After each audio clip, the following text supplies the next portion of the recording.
District Chairperson for Persons with Impairments, the Dean of Students, Mr. Ambrose Kachiriho, Madam Stella, the Coordinator of the Persons with Impairment at the university and a representative in the University Council, the President of the MUST PWDA, here present, Owori Bernard. Is that you? Oh, sorry, who is that one? Sorry, I'm so sorry, Felix, yeah. The Minister of Disability and Disability Affairs, a campaign I've requested to change. Mr. Mushabe Dennis, who is also my co-MC, please join me here. The founder of Hands That Speak, please stand up for recognition. I think he's outside. Oh, yes. Please come and take your seat at the front. The facilitators, good afternoon, everyone. Allow me, the persons who are not from Mbarara University, to stand up for recognition. Who are not from Mbarara University. Our guests from other areas who have joined us, just stand up. Please stand up. Just stay standing. If you're not from Mbarara University of Science and Technology, all of you stand up. Yes, our chief guest, allow me, these people in a rush, to introduce themselves. And you see the diversity of how these people are. I kindly request that I would expect the chief guest to be here and the Dean of Students, plus Stella, to take the seats over here. As they're doing so, let's introduce ourselves and where we're coming from to show the people. We are live on AE TV, so that people know where we're from. If protocol allows, please come forward. Let them come forward. Yeah, because we're not going to turn. So ladies and gentlemen following online, these are our guests from different areas, but have chosen to join us as a university to support persons with impairment.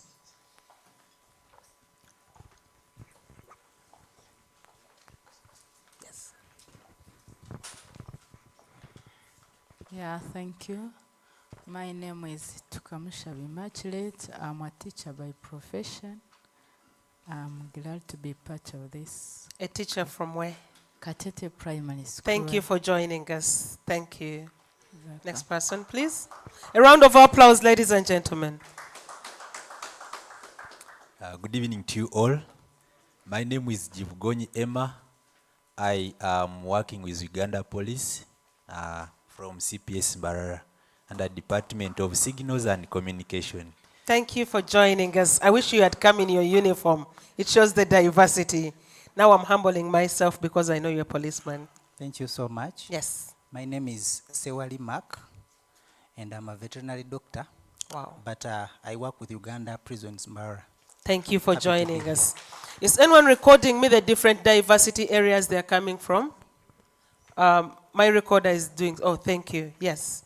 Prisons. The microphone is going there. Greetings you all. Ladies and gentlemen, my name is Julius. I'm from UNAD. And I also teach students sign language. Thank you. Thank you. Please don't go. We're having a photo here. Yes, please. Good afternoon, everyone. I'm called Debute Spenina. I work with Judiciary, but attached to Mbarara High Court. Thank you for coming, ladies and gentlemen.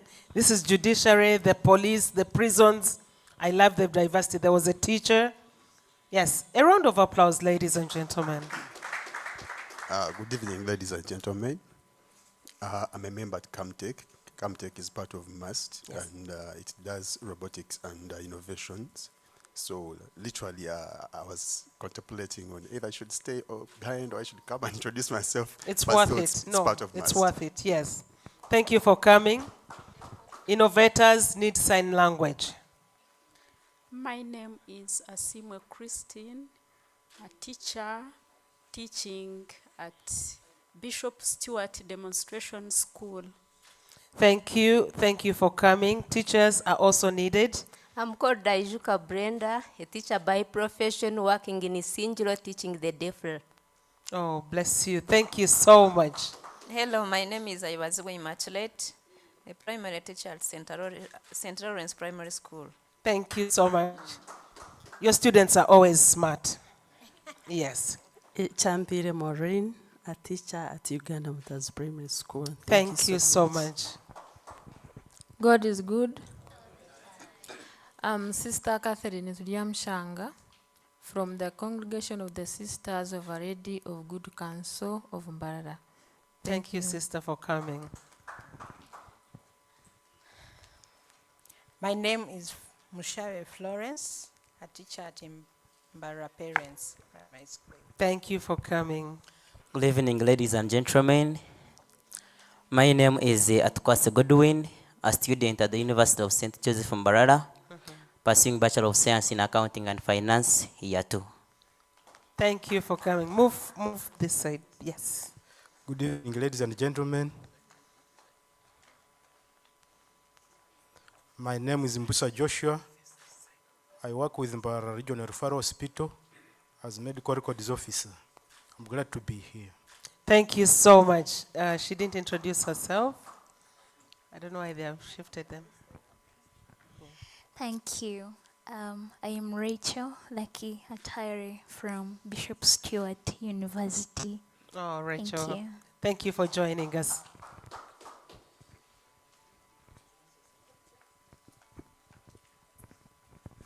And good evening, members. My name is Abdul Karim Ismail. I'm doctor professionally, especially I'm doctor of eyes. Yes. Currently, I practice on Mbarara University Teaching Hospital Eye Department. Okay. So you understand how it's important when you are eye doctor. Yes. In practice, normally we find deaf, also you complain the eye. Oh God, thank you. Bless you for having the passion. Yes. Good evening, ladies and gentlemen. My name is Betty Katshabet Berondwa. I'm a teacher by profession. I teach at Uganda Matters Primary School, Mbarara. Happy to be with you here. Hello, everyone. My name is Tracy Tayewa, and I am a student at Makerere University Business School, Mbarara branch. Thank you. Thank you for joining. Good afternoon, everyone. My name is Mbambu Lilian, and I'm a student in my senior 6 vacation. Wow. Happy to be here. Yes. Good evening, ladies and gentlemen. My name is Natasha Arinda. I'm a journalist by profession, but I'm currently majoring in photography and videography. Natasha, can you introduce yourself right? I know why I'm telling you that. I saw you being installed. Good evening, ladies and gentlemen. Once again, I'm Natasha Arinda. Rotaractor. A Rotaractor. Yes. Rotaractor Natasha. Yes, thank you for joining.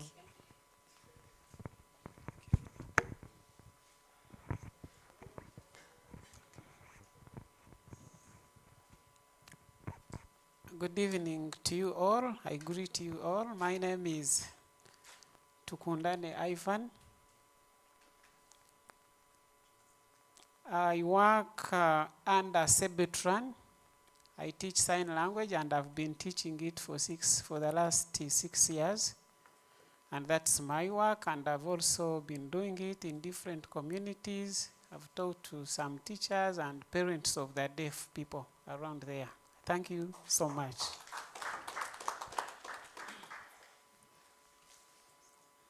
Hello, everyone. I greet you all. My name is Bugembe Richard. My sign name is that one. I am also a sign language instructor, and I also work with Sebetran. I've also worked with different organizations. I've worked with the Church of Uganda in Kampala. I've worked as a deaf minister in church. May God bless you. Good evening, ladies and gentlemen. I am so happy to meet you all here. My name is Africano Emmanuel, and my sign name is that one. I am one of the people who communicate with sign language, and I'm also the chairperson of Mbarara City Deaf Association. We are supposed to look at, how sign language is being used and how we can develop an inclusive communication within our environment. And I'm also a student at St. Francis Training Center in Nyamitanga, and I'm doing guidance and counseling. I'm so happy to meet you all, and may God bless you. I think that is all. Please just help me be in one line. We take a picture and I'll give you a sign we give for our website. Just take the photo, stand in a photo. All of us have to fit. Yes. So all of you can give me, which letter should we do? Give me letter. Which one? Which one is that? That's I love you. Okay, give me the love letter. Oh, my cameraman is not yet there. Okay. Madam Angela, it should be facing this side. Oh, okay. Yeah. Yes. Give me the love sign. Yes. Let's take our seats, ladies and gentlemen. Let's clap for them. Before I invite my co-MC, ladies and gentlemen, I might have said this before, but I'll say it over and over again. Our chief guest, my campaign, I was the first focal person at Mbarara University, and I had a chance to train in South Africa to handle persons with impairment. We realized that we've gone ahead with the sign language classes, and this is the fourth cohort.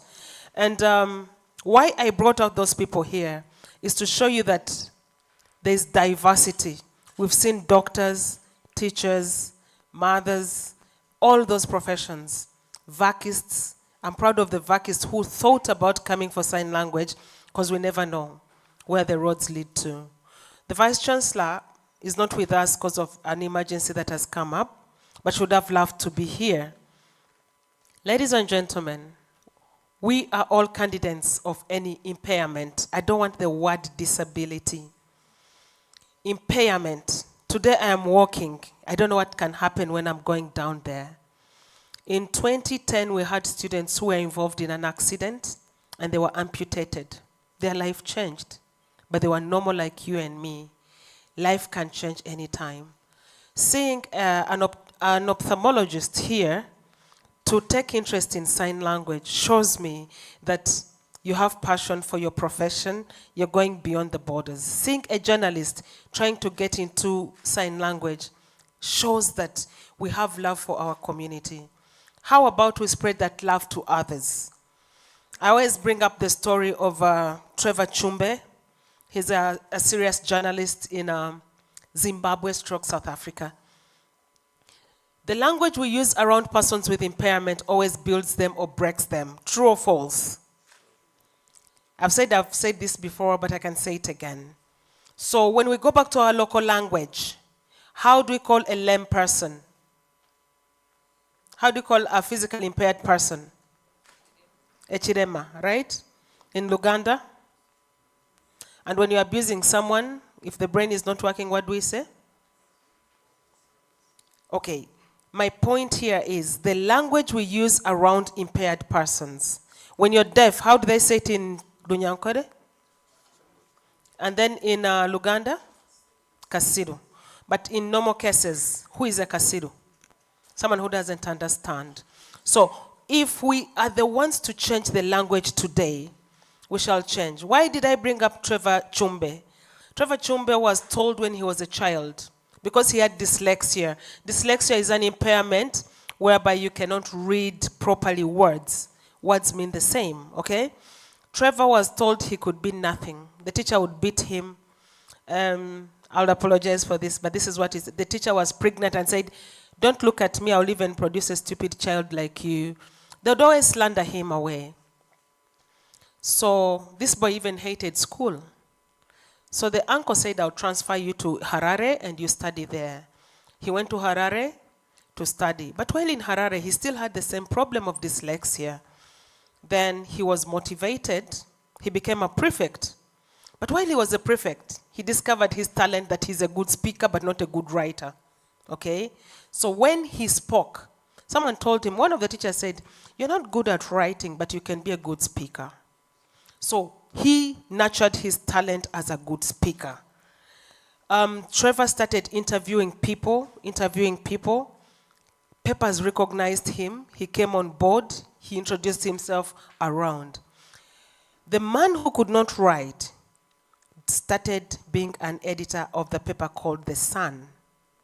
If you read newspapers all over the world, The Sun is the leading paper in South Africa.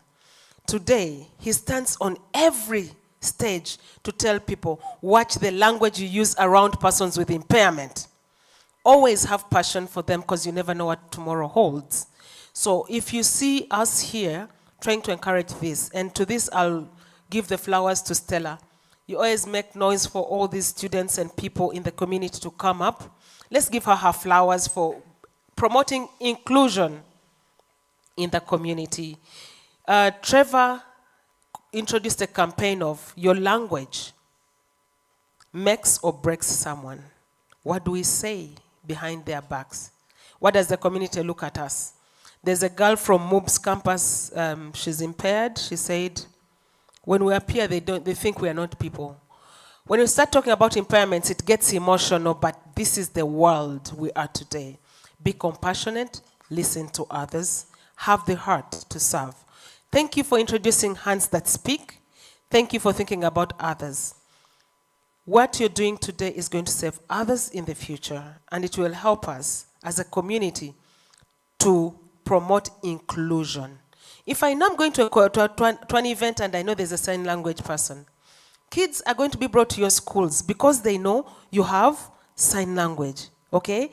If I go to the judiciary and I know there's someone who has sign language, if I go to a media house, a hospital, this is what they call soft skills. You've added onto your CV. Please clap for yourselves and give yourselves the flowers that you deserve. Thank you. So at this moment, I invite Michael MC to direct us through the program, and I'll come back as we are doing the award ceremony. I appreciate you. Thank you. Thank you very much.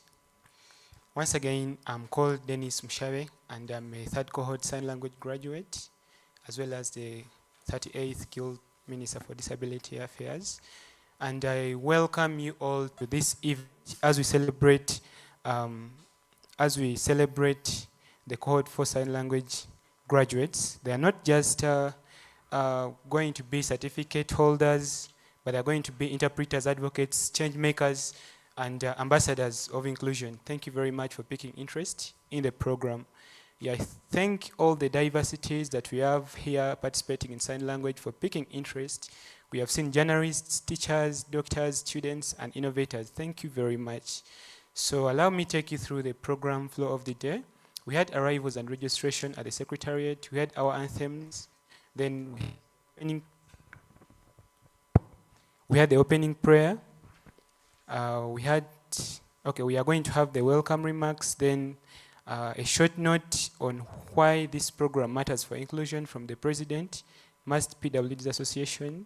Then we are going to have graduate testimonials, and we are going to have, because so far we have 4 cohorts of our sign language graduates, so we are going to have a testimonial from a representative of each of the 4 cohorts. That's the first cohort, second cohort, third cohort, and this 4th cohort. And then we are going to have a speech from the district chairperson for persons with disabilities, Mr. Bogele Richard, and then a speech from the guest of honor. Then we are going to have our certificate award, then a photo moment, and we conclude with refreshments. Yeah, so that's the program flow of the day. Allow me invite the Dean of Students to give us welcome remarks for the event. Thank you.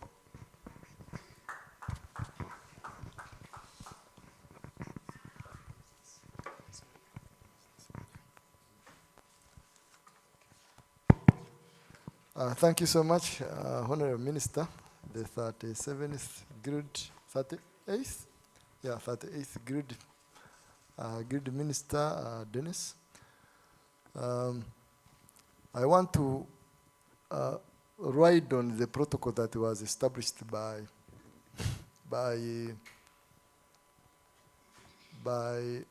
our PRO. But as I ride on it, please allow me also recognize our members in this audience who are not part of MAST community, but have great support for inclusiveness. The ones who feel at home, interact with us, members of MAST, students and staff, and we hope to have a Prof as a student or as a guest like you. So we welcome you, and on behalf of MAST, allow me to extend that welcome. We mentioned the chief guest, our chief guest in absentia, Professor Pauline, our VC. God willing, we have been notified that the Deputy Vice Chancellor, Academic Affairs, will be available.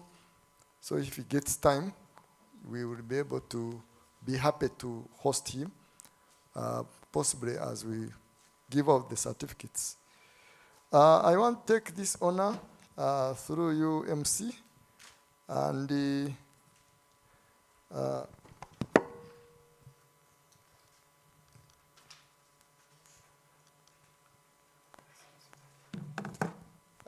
welcome all of you members to this 4th cohort graduation ceremony. That means we had the first. And that means, God willing, we shall have the what? The 5th. In the first cohort, we had 43 graduates. In the second cohort, we had 53 graduates. In the third cohort, we had 57 graduates. Now we have how many? 73. Can we clap hands for them? Yeah, thank you. Please allow me to keep mentioning clapping hands, because that's what I am used to. But you know, Dr. Shira and Brian, they have the different terminology. And our friend here is doing the needful. Yeah, so that shows that the world keeps improving, both human-wise in our behavior towards others, and also in technology. And that calls for us to have an open mind for every aspect we interact with.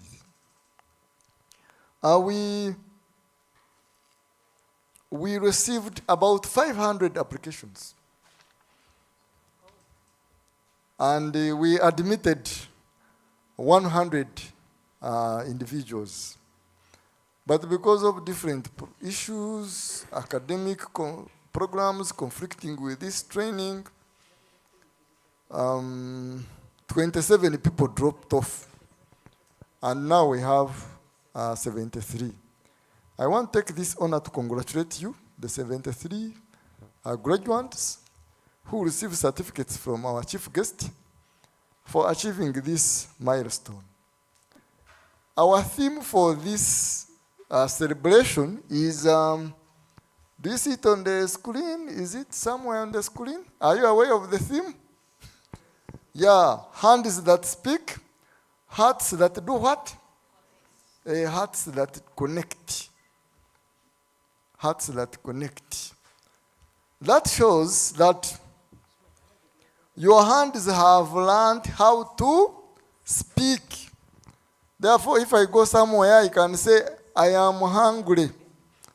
I don't know whether you say that I want to eat. Is that the case? Yeah. So you can speak with your hands, or you can speak to someone who is not able to speak with your hands, not so? And therefore now, you, the graduates, you are the reason why inclusiveness is a must. You are the reason why a child can seek assistance.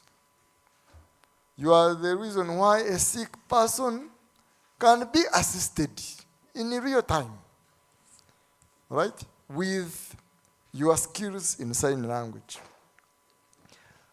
I know you, the graduates, you have families where you come from. We want to thank those families. We want to thank you for supporting the graduates. It has been a hectic exercise since 17th of Feb studying up to recently, 5th Feb, 5th May. Yeah, it was a rigorous exercise. And we want to thank our family members for that support. Of course, we were studying from MAST and using facilities of MAST under the MAST framework. And therefore, want to thank our Vice Chancellor, Professor Pauline, Byakika, Kibwika, our VC, the head of this institution, for allowing the Dean of Students' Office and the other stakeholders within MAST to implement the policy on gender and inclusiveness. Can we clap for her? Yeah, thank you. We will send the regards. Angela, I know Angela has already gone, but Angela will send regards. Yes. Oh, good. Angela has been a supporter of inclusiveness. You heard she even went to South Africa. She worked with the Dean of Students' Office before she was made to go higher. But we thank you for the great support, Madam Angela. So ideally, we want to congratulate you, and we believe the certificates that you will get proves, that certificate proves that you have indeed achieved. And that achievement will help you to live with others in whatever capacity. Someone comes when he or she is not able to speak, or when he or she knows a different language that you can't know completely, and you are able to communicate to that person in sign language. For you, the graduates and students of MAST, I know the future is still very bright as you finish your course. That should be, it's like you have now come out of MAST with a degree and a diploma. It is a strong certificate. Okay? Yeah, so please use it to your advantage. It can move you far. I have Bernard here, I have the president of the Hands That Speak Up, Trevor. You work in medical fields, and you will be having an advantage if you are competing with the other person who may not know how to use what? Sign language. Indeed, we congratulate you, and I believe you will use the same for your advantage. Don't stop here. Continue with this training. You have got a training for almost 3 months. Yeah, so you continue. And if you don't practice it, you will forget. Yes. So please go keep attending our functions. We are going to roll out to the 5th cohort. Attend, participate, ask to interpret, volunteer to interpret on TV, on functions in church. Or you establish your own church and become an interpreter. Yes, you can. You can establish your own church. I tried to establish a church when I had just finished, because those days churches were profitable.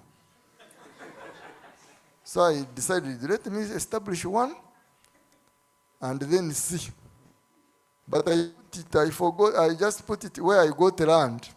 Then, but in that area there was real staunch people. They didn't want to convert to mine. So my church collapsed. Yeah, I am on record that I started a business which didn't move very well. But my intentions were to make money really. Yeah, that was another issue. So now, and I repented because my real intention was money. So we continue to congratulate you, and I want you to join me to congratulate Stella, Brian, facilitators, Sheila, and others, and who? Sharon. And where else? Can you stand up, the facilitators? Nabon, kindly stand up. The facilitator, please. Let's stand up. The facilitators. For you, Stella, you may not. The facilitator, yes. You are also a facilitator. There is also a facilitator in St. Helens. Where are you? There is a facilitator whom I had introduced herself from St. Helens. She's not here. Members, let's clap for these friends. Yeah, thank you. You may sit down. You have indeed shown us love because your commitment towards training has been so unmatched. I would ask myself, how can I behave like Brian?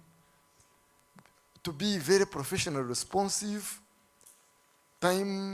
His time is so calculative, very committed to the program, to the students. He has a lot of love for it. So we congratulate you and we thank you for the support you have given to us and for reaching this far. The graduates have already mentioned. Please don't stop here. Continue learning. There are many things you need to learn. Good thing, these introduce themselves here. Some of them have been in training for a long time. And others are already, they are PWDs, but in training. Approach them. If you are not a PWD, approach them for more enhanced skilling. We want to congratulate you, and I want to stop here and thank you so much for listening to me. When the chief guest comes, we will communicate accordingly. I thank you, and may God bless you. We must succeed, not so? Yeah, succeed we must. Thank you.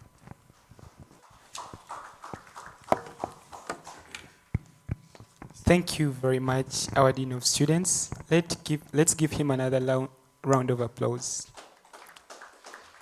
Yes, the information that the Dean of Students shared, the first cohort had 43 graduates, then the second cohort 53, the third 57, then this 75. So that makes a total of 226 graduates. So I'm assuming that these 226 graduates are belonging to different professions and are going to go out there and bridge the gap between, help out the deaf community. I personally am a student doing Bachelor of Science with Education, Biology, Chemistry.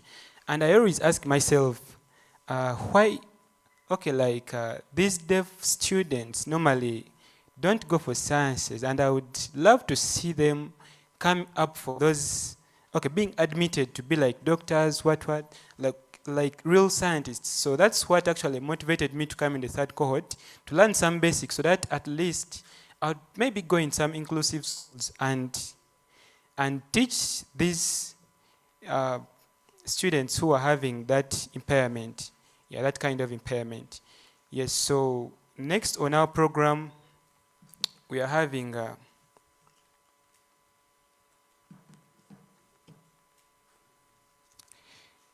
we are going to have a short note on why this program matters for inclusion from the President, Mast People's Disabilities Association, and that's Mr.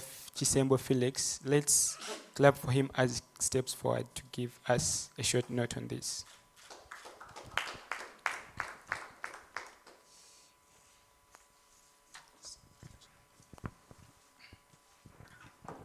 Thank you so much, the moderator of today. Good evening, everyone. Yes, my name is Felix Kisembo, and those who have no problem and you know about Unyora and Toro, you can call me Apuli, it's my pet name. So today I also ride on the protocol that was already observed by Madam Angela, and the main event of today is about celebrating those who took that urge and now they wanted to learn sign language. But for the main case, as to why I'm here, is now talking about inclusion, which has been on our lips. Yes, we have had inclusion here and there, right from since when we are in school. We are still in school, some are out of school, and now people are now in their professions. So inclusion is, I will just explain it as giving hospitable environment to everyone who seems not to be able to achieve something. Inclusion, you have to give space, you have to allow and accept and bridge that gap or bond so that someone can feel comfortable in the place where they are. For example, it gives you freedom now to do whatever you want, since you have the ability to do such things, not limited by other factors from outside, but just because you can, then you have to run for it. For example, now sign language comes in. Sign language is a mode of communication. You have to make these people be able to talk, to understand, to be listened to, so that their voices can be heard from one entity to another. So therefore, sign language is a very good program for us as students, as parents. Some here are parents, the leaders here in your professions, what.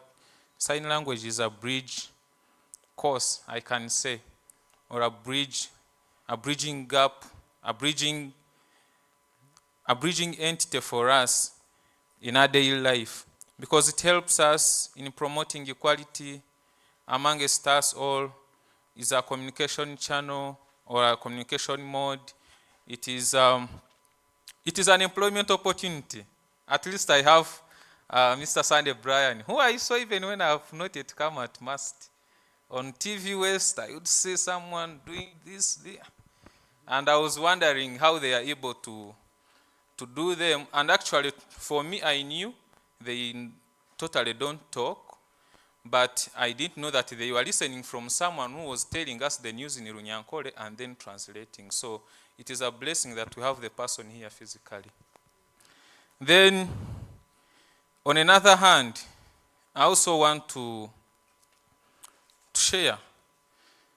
You think of a situation or a scenario in a community, because we all live in certain societies. Maybe in a family where a person gives birth to a child, God has blessed them, and this child comes out not to be speaking. At the time of growth, you hear that your child is not speaking, what, and as a mother you have to adapt to, and the child has also to adapt to the situation. You have to fight, provide food, needs, what, and then they also have to acquire education. So you let them go to the community. So when you reach in the community, or maybe at school, what, now these people will take on the roles of being the parent.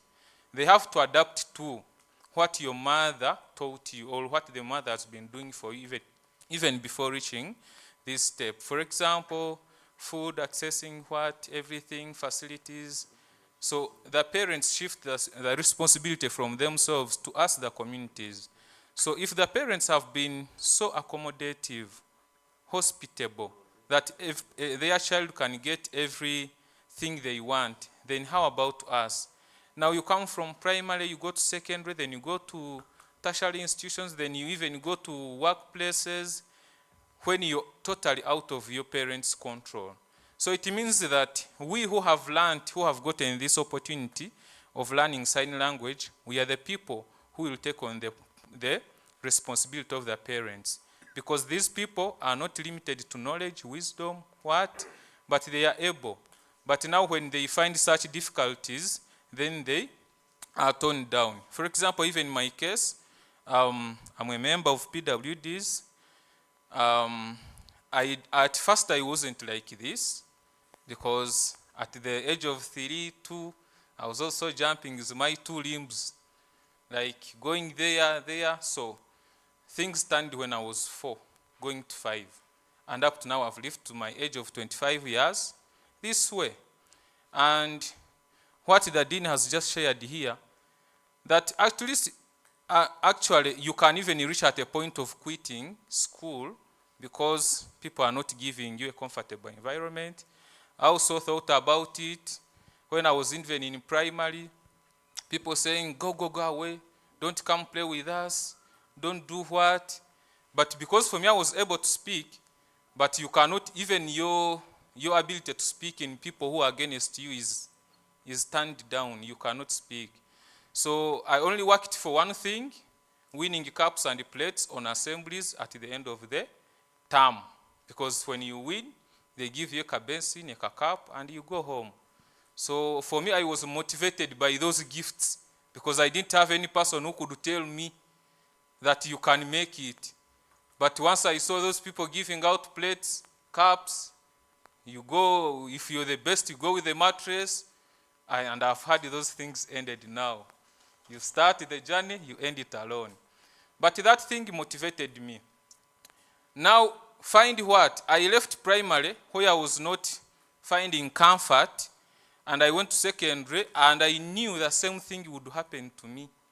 And these people, yes, they were not harassing me, but they didn't comment on me. So at least for the first time, I saw the peace that someone cannot now comment on my problem. They'll just look at me from a side. They let me do my stuff.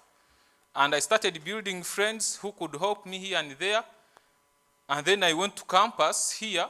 I knew that I was mature. Even if you laugh, I'm almost finishing the thing. Now, guess what? I found PWDs. Then I now attended the second cohort graduation sign language. I attended a graduation because I just joined the PWDs. I attended. And I said, can't this be an opportunity for me to enroll myself in the next cohort? So I did so in the 3rd cohort, and I graduated. And what I've learned is that sign language gives us an opportunity to understand the communities around us. Because we all meet these people who have such challenges, but you cannot judge them unless you hear from them. I'll give an example of Mr. Julius, who was my trainer in the 3rd cohort. He shared his stories with his families. These people are always free with us. If you judge these people, or you judge the whole category of such people without listening from them, you are totally wrong. But when you give them time and ears, you understand that these people are so precious and they are able to do everything. So now, sign language has been a barrier breaker. It breaks the barriers. Like you have to move from this entity to another entity without any barriers or like anything limiting you from doing it. Now, MAST has embraced this, and we see a progression from year to year, from cohort to cohort. So the numbers are growing exponential. I didn't know that over 500 people applied, because for us, we graduated when we were 58, and I saw my colleagues actually dropping themselves, saying, I cannot now continue. Time is fixed. But to those who have made it today, it's not about that you have only been able, but you have been patient. Amidst all your schedules, you managed to go through, and that's you're here. So I want to congratulate you, and I want you to take the spirit, the heart, to take the words of what inclusion is. Inclusion, you have to give a chance to someone. Do not judge them because you're seeing a physical thing or maybe they are emotionally disturbed. Without testing their capabilities, try them and you'll be surprised. And to our graduates today,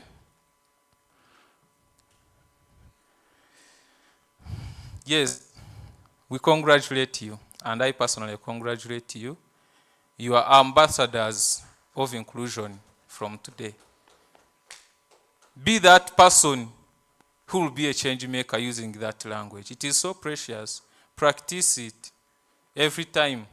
Give it time. And you'll see people change and appreciating what you do. So you render this service right from here, even in the community, even in your workplaces, even when you travel abroad. Be the ambassadors of inclusion. Congratulations once again. May you continue using your skills and knowledge to change and transform the world.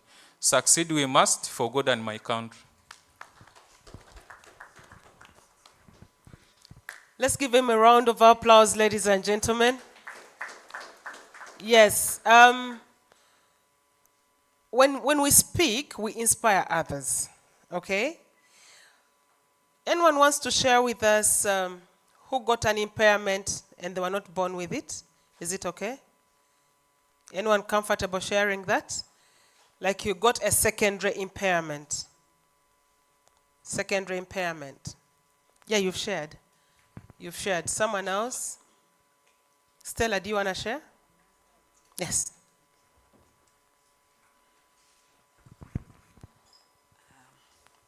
Thank you very much, Madam Angela. When someone is talking about impairment, sometimes you may not think about it, you may not even know what it means, when not until you have lived it. So me, I was born a very free child, walking all my secondary life. My university, I was okay. I even started working at Mbarara University of Science and Technology in 1998 when I was okay. But something happened in 2008, May. I felt sick. I found I could not talk in the morning. I could not walk. And my life changed from that time. I found I could not walk, I could not talk, but I thank God my talking came back. And it was not easy because that is something you need to get adjusted to learn to do things differently. The way you have been doing things is now changed. You have been moving, walking, going there, cooking for yourself, washing, doing all those, but now you cannot. Sometimes you feel like you are angry at maybe some other people even who are not concerned. But with time, you get to live with it and know that I'm not able. Let me try other means of doing those things. At the workplace, it was not easy because they had never had such an experience getting a staff who is impaired. But with time, I thank Madam Angela in 2018, the disability and special needs policy was introduced at Mbarara University of Science and Technology. And from 2008, I was not working. But later, when those policies were introduced and people knew what it means to be disabled, that even if you are disabled, you can still do some work. I was called back to the university and I'm serving and I'm respected. As per now, I'm sitting at the University Council for persons with disability in Mbarara University. And I found it is my passion now. I thought that it was maybe God's calling for me to work so hard and make sure that people with impairments are treated properly and are included in all aspects of either life, community, everywhere. So I thank God Mbarara University is very inclusive and it has embraced it, and we are continuing, it is committed. Thank you very much, Madam Angela. Yes, not a prophet of doom. One of the people who didn't believe we needed this in the university, unfortunately got an accident and was using clutches for some time. Trust me, the budget was increased from then. Stella, you remember that. So you don't have to wait for a problem for you to help others in such a situation. But also, it's important to note that when you are impaired, it's not more of sympathy, but try and learn to adjust. It's not easy. Like Stella says, the feeling is you feel like everyone, you're angry at everyone, yeah? So you tend to feel out of place. It's nature, but later we kind of like adjust towards it. One more person, then we proceed to the next speaker. Anyone to share? Yes, I need an interpreter here. Okay, yes. Okay. So who do I give the microphone? You come this side. Brian, okay. Okay. Thank you so much, Bwana PRO, for this opportunity. I want to briefly talk about my story, about my impairment. Some time back, remember, when you lose your hearing, for example, I lost my hearing at the age of 8. I felt so bad because I was very, very worried about how the world would be. Because many people were talking negative about me, including my family. So some of the family members were even advising my mother that I don't have any value to the family, that I should go for carpentry and maybe join vocational work. And of course, I lost my hearing when I was in P3 in my primary school. So learning was also very difficult, and that's why they were saying that I should leave primary, I become a cobra, or I join a vocational. But my mother was very positive, and my sister as well. One of my sisters was very positive and was like, no, they should not say that he's not important because they don't hold his future. And my sister is called Judith. I'm sure that he's your friend, Madam Angela. And she used to be at Mbarara University with you, and you know her. So my sister Judith advised my mother, and the two supported me to schools. I even went to Kenyan schools. I learned, I finished, I came back to Uganda. I also joined the Ugandan schools. I joined the university, and everyone in the village was surprised that how can a deaf person, get a government sponsorship in Chambogo University. Everyone was surprised because they were always looking at me negatively.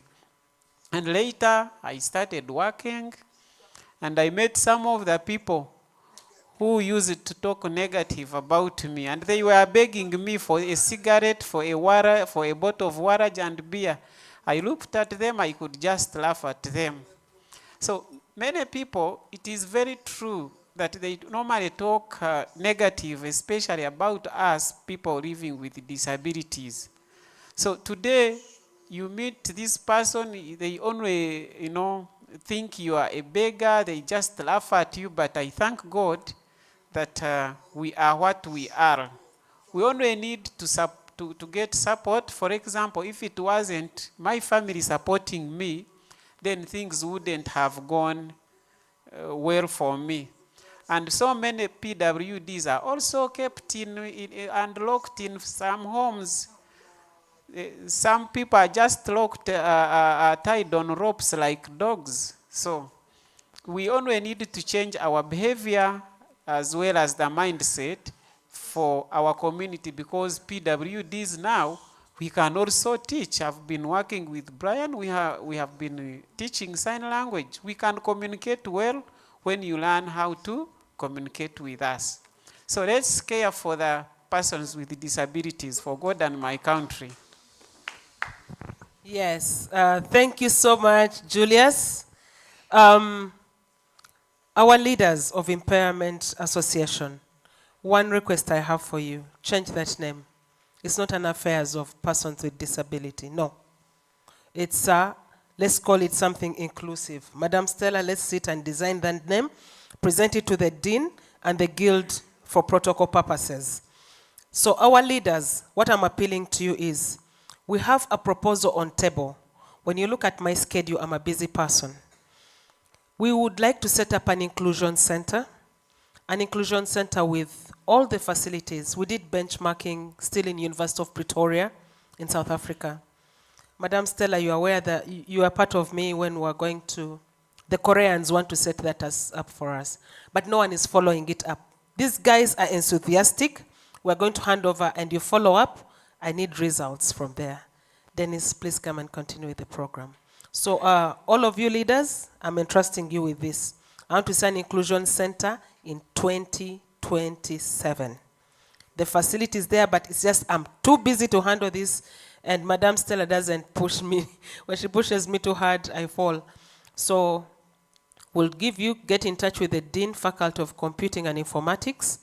These are Koreans, they're willing to sponsor us. The proposal is already out, and it's all about implementation. But I realize, when Stella invites me, I realize I've not yet done anything. So please take it on. Thank you very much, Madam Angela. I take that assignment to heart. Yes, so we have all heard from what the President has told us, and we have seen that you can become disabled at any point in life. So that's why we always have to advocate for this inclusion. And that's why I'm always happy when I look at the infrastructure at MAST and I realize that the infrastructure is accessible to persons who are having moving problems. If you are realizing, one author wrote and said that in most cases disabilities stem from barriers, and when the barriers are removed, the people with disabilities get an equal chance to participate just like everybody else. For example, if a building has ramps, these people who have who walk on wheelchairs and who are not able to use those stairs can still access classrooms. Same applies to bring up sign language on board. So this is all eliminating barriers so that even the deaf students can actually engage in education just like everybody else. So the Dean of Students earlier shared that we have to keep, like we have graduated, right? But if you take time without practicing, you will forget. That's why I would like to thank Mr. Trevor Chiimba for bringing up, for founding a Hands That Speak Club. And this is the club that will hold include all the graduates from all the 4 cohorts, where you will be there and you keep practicing so that you don't forget all these skills that you have acquired at the moment. So allow me invite the founder of Hands That Speak Club, Mr. Trevor Chiimba, to come and give us more light about the club. Thank you.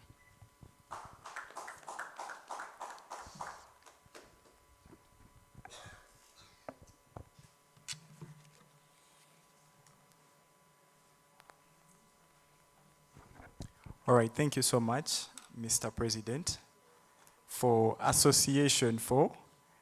I don't know what Madam Angela called it. The Inclusive Association, I think, perhaps. Yes, good afternoon, everyone.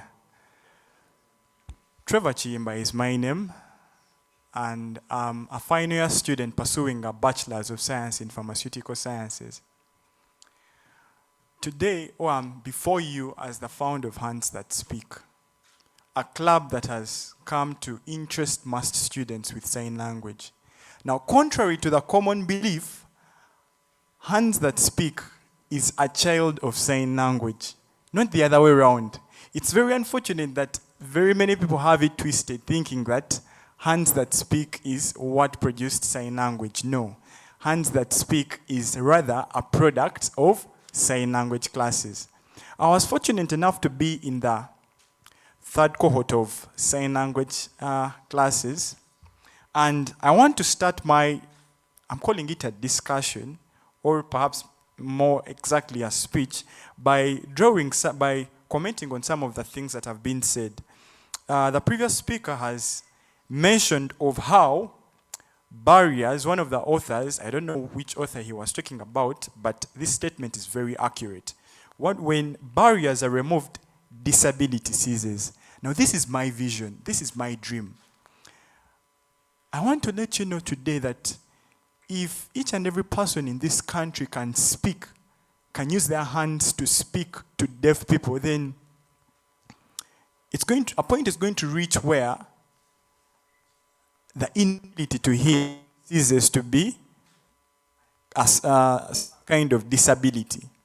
So, and I also want to tell you that this previous Friday we had, as Hands That Speak, we had a very successful pitch to the Faculty of Health Sciences, imploring them to integrate sign language in the training of healthcare professionals at MUST.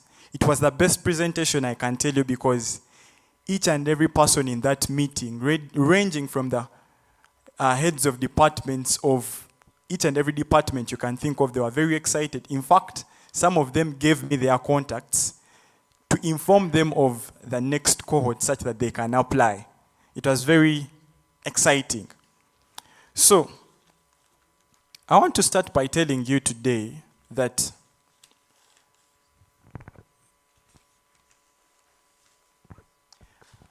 I titled my speech, Being a Light of the World, a City on a Hill That Cannot Be Hidden. You're graduating, or you've graduated today, so what next? There's a lot of opportunities in sign language for you out there that can supplement your earning. For those of you pursuing a bachelor's, a business program, for instance, accounting, BBA, among others, sign language is one skill that can make you indispensable. I mean, you can attend to one of the 1.6 million deaf people out there. And these are even old statistics. They're 2014 statistics. So I can imagine 10 years down the road, the deaf community has increased in number. Who is attending to them? Bank tellers. Do you think there are bank tellers that can attend to the deaf today? Okay, perhaps I'm going so far. Do you think there are doctors that can attend to the deaf, doctors that know sign language? In that faculty board meeting, I was telling these people, our elders, our senior lecturers, that I was reminding them that communication is critical if doctors are going to be in position to treat patients. And what's going to be like if deaf patients don't have doctors that if they have doctors that are unable to effectively communicate? That's going to imply that they're going to have their confidentiality violated. I remember an interesting case scenario of a deaf patient named Eric who was suffering from gonorrhea, and then he was diagnosed with ulcers. Can you all hear me? So I gave them that interesting case scenario. Imagine you're suffering from gonorrhea and then you seek medical attention and then you're diagnosed with ulcers. If you're going to craft an environment that is going to train healthcare professionals that are paramount or that can attend to each and every patient, then we need to equip them with sign language as the first step of creating an inclusive environment. Going ahead, I want to ask or tell you that for doctors or nurses or pharmacists to be, deaf people use the same healthcare centers and hospitals. A sign language interpreter once told me, a sign language interpreter that once volunteered at Mbarara Regional Referral Hospital told me how our hospital there doesn't receive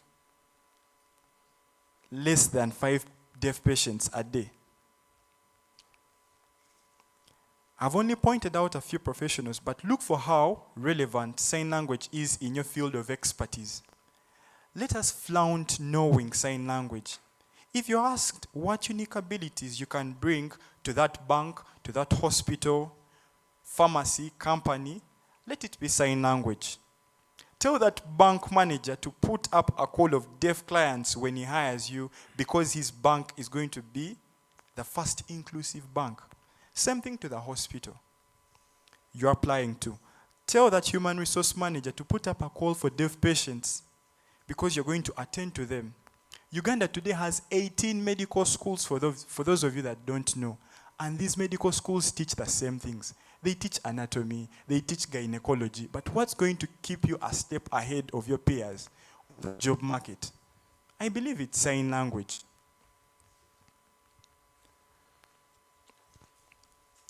So let's not sleep on it. Let's practice it. Let's embrace environments that help us continue learning and refreshing our minds with sign language.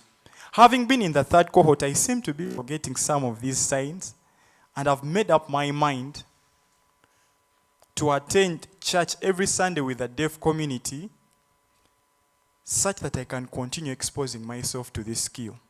Those living in Mbarara, did you know that the deaf Catholics convene at Uganda Matters Church, where the deaf Anglicans convene at All Saints? That can be a podium for you, or that can be a podium that you can make use of to continue exposing yourself to sign language, to continue learning sign language. I'm also urging you to be a light of the world, a city on a hill that cannot be hidden. Let's not only use sign language when it's convenient to only us. Let's be intentional about using it to impact the deaf community. Did you know that deaf people are left out in almost every sphere of life? Be it health, be it business, be it education. How about we endeavor educating or informing them about something we think they should know every time we meet one? I think this is the true definition of inclusion. And inclusion is one of our vital pillars as Hands That Speak. As Hands That Speak Club, we have been able to educate deaf people about the current advancements in HIV treatment and therapy. HIV treatment and prophylaxis, rather. Deaf people did not know about PEP and PrEP and where to get it. So I urge you to inform or educate them about something, however trivial it may seem. Just tell them.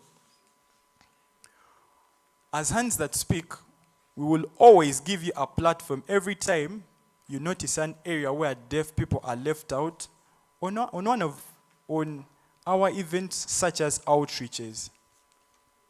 I wish to conclude by telling or reminding you something that you have perhaps learned through sign language classes. Deaf people are misunderstood. It's sad that we live in a country or community that equates their inability to hear to lack of cognition. In Kampala, they're referred to using a derogatory term someone talked of earlier, Kasiru, which I find up. And I want to make it clear or re-echo it that deaf people are not termed. The correct term is Chigala. I don't know if you've heard of that term. Madam Stella. Madam Angela. Deaf people are referred to correctly as Chigala, and I'm informing. Chigala. A Chigala is someone that doesn't hear. But when you use, someone is just, yes? Those who don't see, Muzibe. Chigala is someone who doesn't hear. I don't know. Am I the one that is having it misconstrued? It's okay. So Muzibe doesn't see. Chigala is someone that is deaf. Pardon me? Oh, someone that doesn't speak. Yeah. So I beseech you there to be the change that the deaf community is desperately waiting for. Let's tell the whole world about the goodness of deaf people. Let's tell them what we've seen and experienced. Thank you so much for listening to me. I remain Trevor Chiyimba, founder of Hands That Speak. And as Hands That Speak, We believe in communication, inclusion, and dignity. Succeed we must.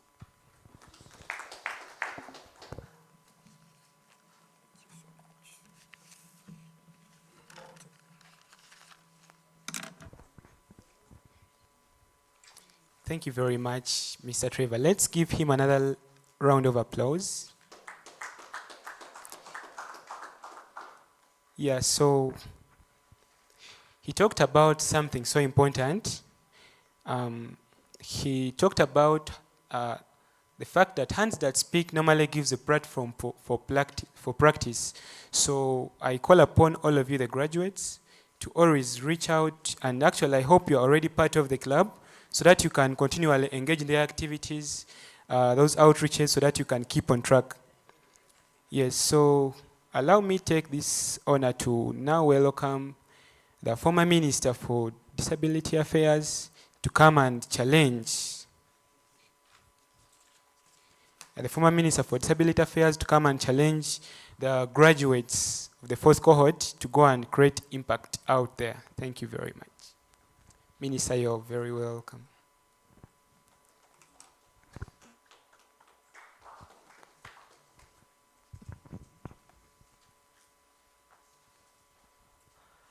Thank you so much, Minister. A good evening. Yeah, as he said, my name is Bernard Owori, now former Minister for Disability Inclusion.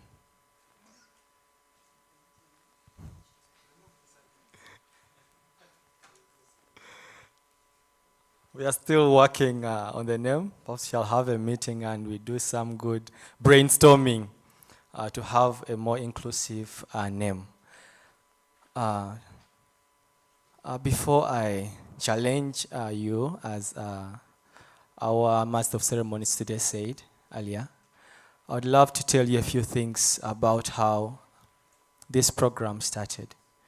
But even before that, I would love to let all the graduates of the day know about the PWDs Association of Mbarara University.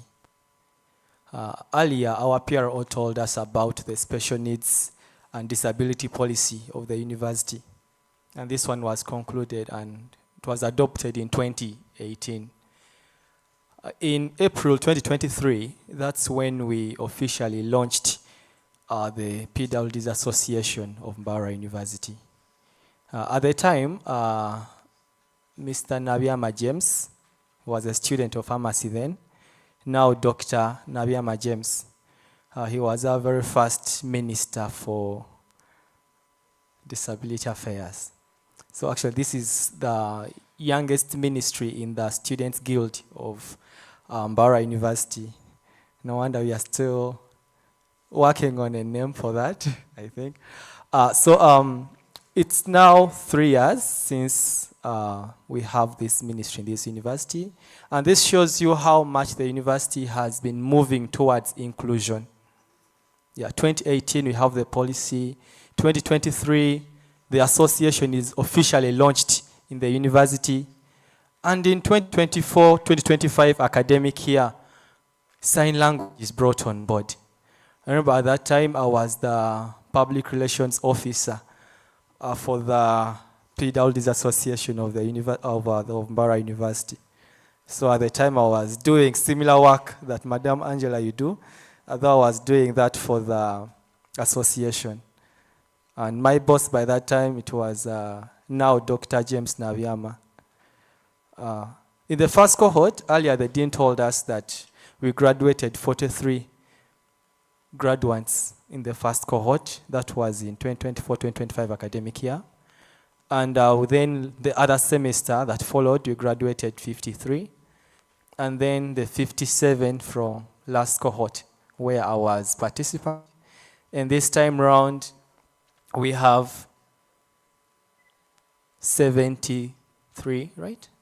73 graduates. This shows impact. This shows progress. And maybe also he didn't tell us actually how many applicants we've had. In the first, we had 50 applicants. And then second cohort, we had around 80 applicants. And then third cohort, we had over 280 applicants. And this year, we had over 500 applicants. This shows increasing this thing, if you can. But this shows increasing demand, shows people actually want this. I've had students from Makerere University, students from UC asking if they can enroll, how they can enroll. And perhaps this is now a challenge to us to see how we can increase the reach of our program. Because for the past 4 cohorts, we have been admitting students, staff, and the nearby community around the university. So this is a challenge to the facilitators, to the program coordinators. How can we increase this reach, this inclusion, this impact to even students who are across the regions, who are in different universities, and even who are outside the country? Yes, that is a challenge to them. And then to us, the students, you've seen how much competitive getting into the class was. Out of over 500 applications, only around 100 were admitted.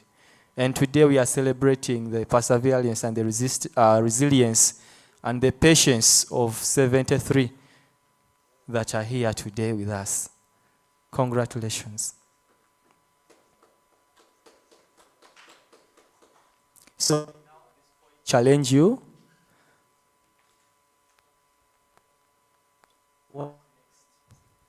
I don't know if there is yeah, so what next? After you graduating today, what next? I remember I've told you about the statistics of the admission numbers that we have had and how many people have been getting into these classes. I remember at some point, maybe let me actually tell you about Hands That Speak. Mr. Trevor was just here earlier, and he told you about what Hands That Speak is doing. Trevor attended the 3rd cohort of the sign language program. At the time, I was still a minister. Actually, I was in the first, I think, of that academic year. He came to me and told me, that was in November last year, after we had graduated. And he told me, there is this idea I have. We have been graduating students, and we have different cohorts that have graduated.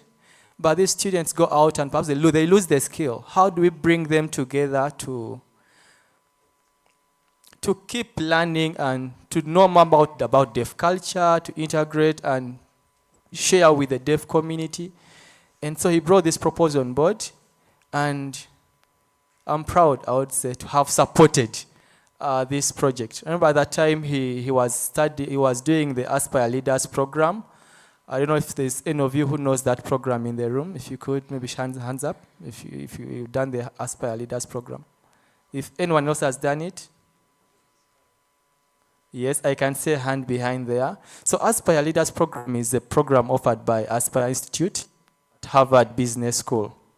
And I think I did it before Trevor did it. And so in his time after when he was doing the program, at the end he was supposed to apply for a seed grant. And he didn't tell you about that, but we were able to, he applied, I supported his application. He got the grant, and it supported the launch of Hands That Speak. As I speak today, we have Hands That Speak Club in the university, and it's making impact. So that is one way in which you can have the ripple effect from all that you have learned here today.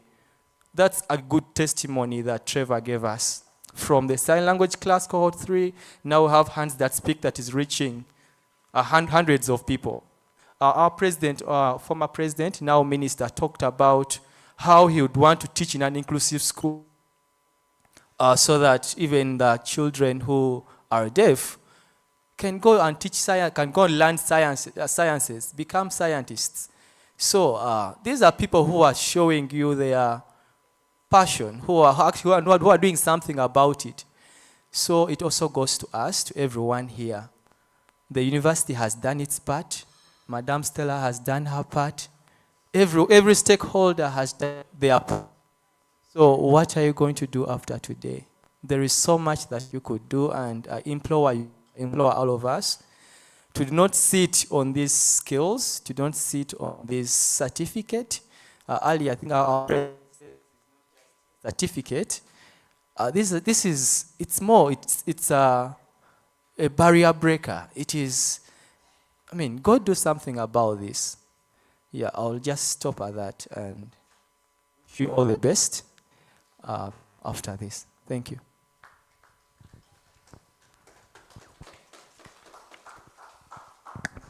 Thank you very much. Let's give him another round of applause. Yes, so for the interest of time, let's go to the next item on the schedule.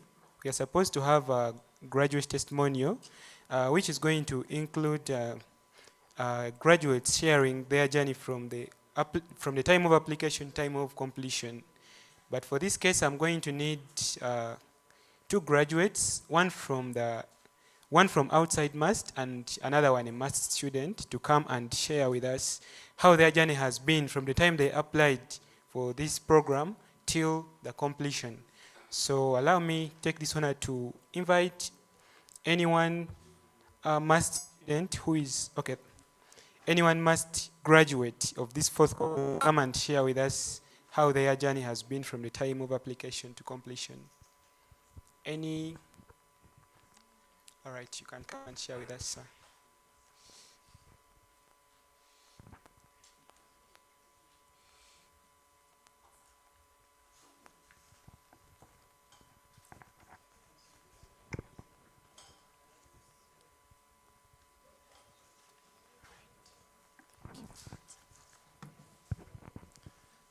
Yes, good evening, everyone. My name is Joseph Sebalu, fourth year medical student at MAST. I'm happy to stand before you to share about how my journey has been, and I'm just going to read it briefly. Yeah, so 3 months ago, I began a journey that I never imagined would become one of the most meaningful experiences of my life at MAST and beyond. When applications for the sign language class of Cohort 4 were opened, I applied, but unfortunately, I was not successfully enrolled. I think I'm not alone on that. Yeah, so despite this disappointment, personally, I refuse to give up because I don't give up easily in everything. So I remained determined and attended the classes alongside the enrolled students. And I want to thank the authorities for the sign language because they had the authority to be like, you know what, if at all you know you are not successful enrolled, you know what, step aside, you get.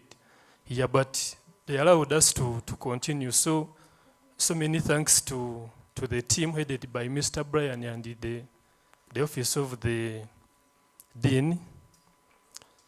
Yeah, so sign language, learning it has been one of the most meaningful experiences of my life because it has opened my eyes to a new way of communication and has helped me understand the importance of inclusion, just as everyone who has been speaking here has said.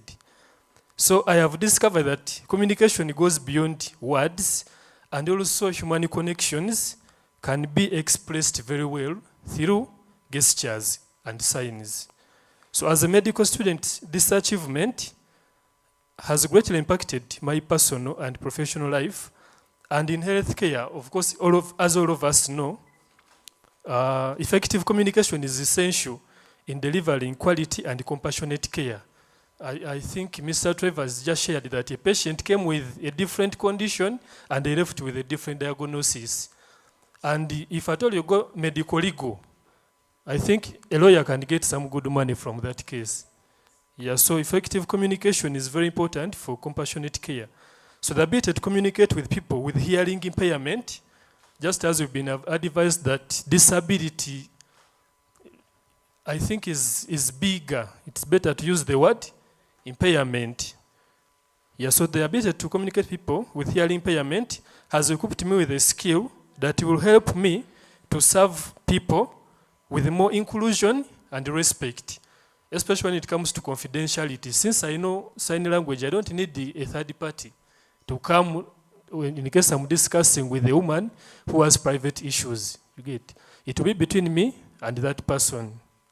Yeah, so beyond learning, this cohort has also given me an opportunity to build friendships and connect with people from different backgrounds. I can mention a few friends that I've met, Mr. Sally, yeah, and of course everyone really has been really a nice person to me, and who have also been the same to them. Yeah, so the class became a supportive and inspiring environment that encouraged teamwork, confidence with the signing, and also personal growth. So as I wind up, I'm sincerely grateful to MUST through the Office of the Dean of Students for offering this valuable program free of charge. I don't know if at all they were charging us tuition, how much. I think personally I couldn't have afforded it because I don't have money. Yeah, so it has positively transformed many students' lives, including mine. So I proudly say that I can communicate in sign language. I'm not yet where I'm supposed to be, but I will continue doing what? Practicing. Yeah, so I'm also deeply grateful to my classmates who became friends, to our instructors who poured their knowledge with passion, in particular, Mr. Brian, Mr. Julius, and the team from Ruti, Madam Sheila, Mr. Nabon, Madam Charlotte, and also in her absentia, Engineer Anke, and also Madam Stella for making everything possible. Lastly, to me, this course is proof that when we choose to learn how others speak, we also learn to see them better. Yes, thank you so much for your time, and I wish all of us all the best as we continue practicing sign language and also promoting inclusion. I mean, Sebalo Joseph, Medicine Year 4.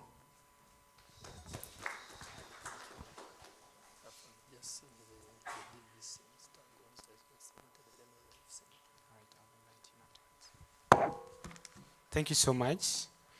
Yes, now we happen to have people around MUST because this program is not only for MUST students but also for the communities around MUST.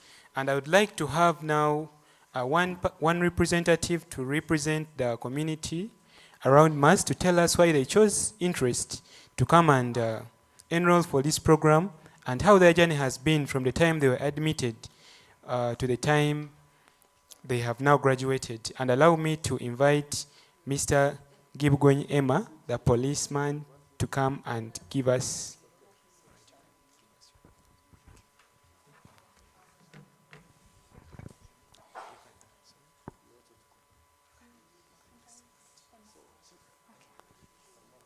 Thank you so much. I am called Mbambu Lilian, and I said earlier that I was a student in Senior 6 vacation. And I'd like to share my journey with joining sign language. I joined sign language in February on 17th. That's when I started the class. And really joining it was something that I'd never thought about it because I had barely had an interaction with a deaf person. But when I met one person who was deaf, I realized now there was a barrier between communicating with them and me. So I decided that I should go and learn and make it fluent and effective communication. I joined the class, and the first time it was a bit difficult because I was learning things I had never seen. I only used to see some people at the corner of the television signing things, and I never understood. But because I was a vacus and I had plenty of time, and I was just starting my professional journey, I decided that I should take up the skill. You never know, it could help me somewhere, somehow. And I can gladly tell you that it was very very insightful. Learning sign language, I practiced quite often, and I had a lot of time on my hands to master all the words, almost all, not all of them. And really, I appreciate the teachers that taught us sign language. Mr. Brian, he was a very patient person because he would teach us today and the next day we've forgotten. But he was very patient. I do not think I could be able to teach you something. The next minute I ask you, how did I say we signed president? And you cannot remember. But he was very patient. Sheila and Nabon, we disturbed them a lot because we had very many questions, very many inquiries, some which were not necessary, but they were patient with us. I thank the Dean of Students for including this program into the must programs, and I believe that it has helped very many people reach out to very many lives and support them emotionally, physically, and also in their professional, and also improve their professional ethics. And I beg to conclude. Thank you. Thank you very much. For the interest of time, I would love to have to also have graduate testimonials from each of the 4 cohorts, the first, second, third, and the fourth. But I would like to have one representative from each of the cohorts, but let's try to be as brief as we can. So let me have a representative from the cohort 1 to come and give us how the journey program.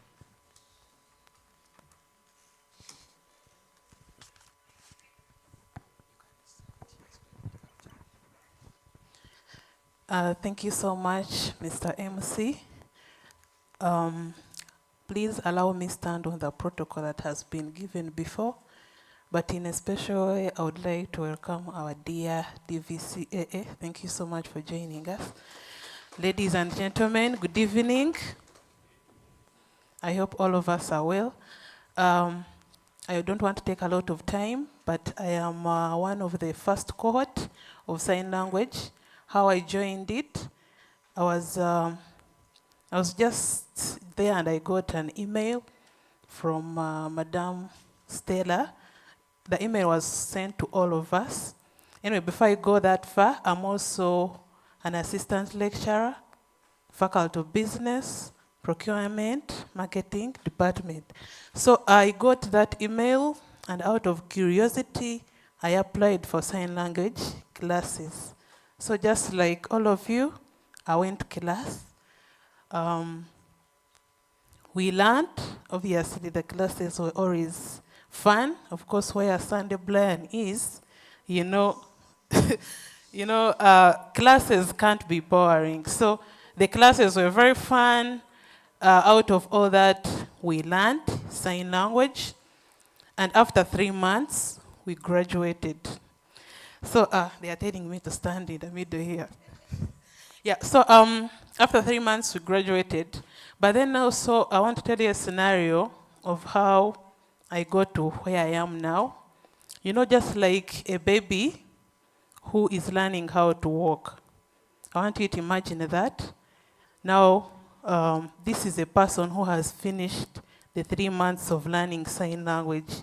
And they say, learning sign language, you have to practice for you to be perfect.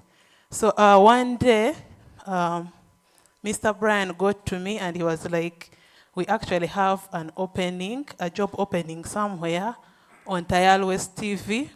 And when you're learning to walk, you're not that stable, right? Yeah, so you're shaking, you're not so sure if you can carry something, but he had trust in me. By God's grace, I was appointed as a sign language interpreter at Tayar West TV, where I work until now. Every 8 in the evening, the news time. Have you guys seen me? So that's good. So it was because of our teacher who had belief and he he believed in me and many other people.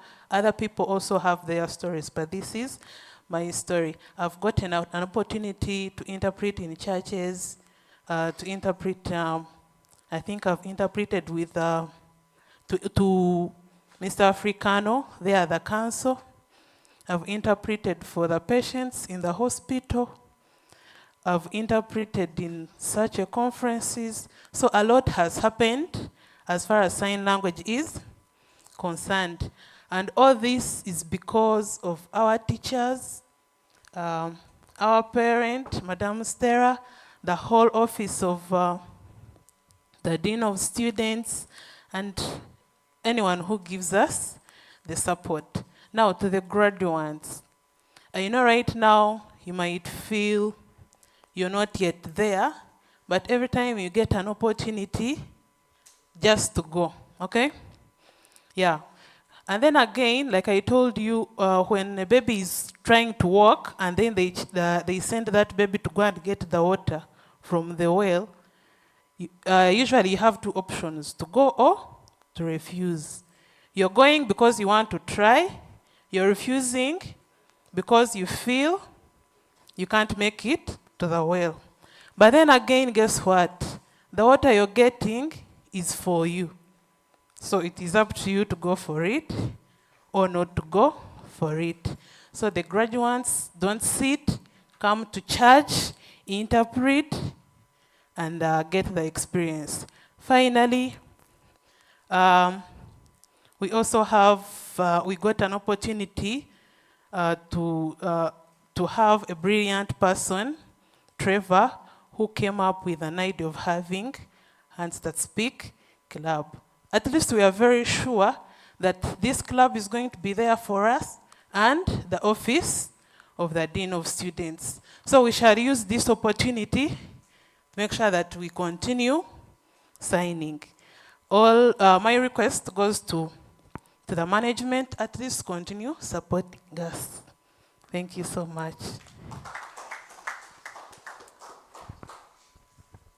Yes, thank you so much. So let's now have the representative from the cohort 2.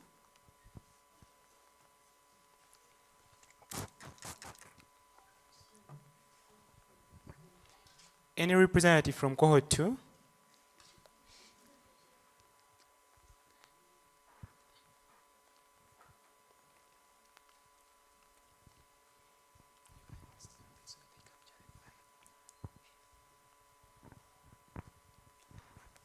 Good evening, everyone. My name is Pauline Treasure. I study from Mbarara University of Science and Technology. Currently, I'm in year 2 pursuing a bachelor's degree in Science in Accounting and Finance. How I got to know about sign language, it was through teacher Sandy Bryan, who happened to be my primary school teacher at Njia Preparatory School. Yeah, so it was during the holiday of year one, semester 1. We are for semester. So he tapped on me and he said, come and study sign language. And I was like, I told him that I must come. So I started learning sign language. It was a bit difficult. Things were not easy, but I kept on pushing. And he kept on telling my mother, also my mother was pushing me that you have to always go there. You have to always go there. I have to always call teacher Bryan so that you'll be there in time. Graduated, though unfortunately I did not attend the graduation. I was far. But since then, I've continued to learn sign language. I practice it from All Saints Church in Kiswahili. I'm always there on every Sunday, though sometimes I miss, but at least I make sure that I always get time to go there, and sometimes I always attend classes with the second cohort, third cohorts, fourth cohorts, and yes, that is how my journey has been.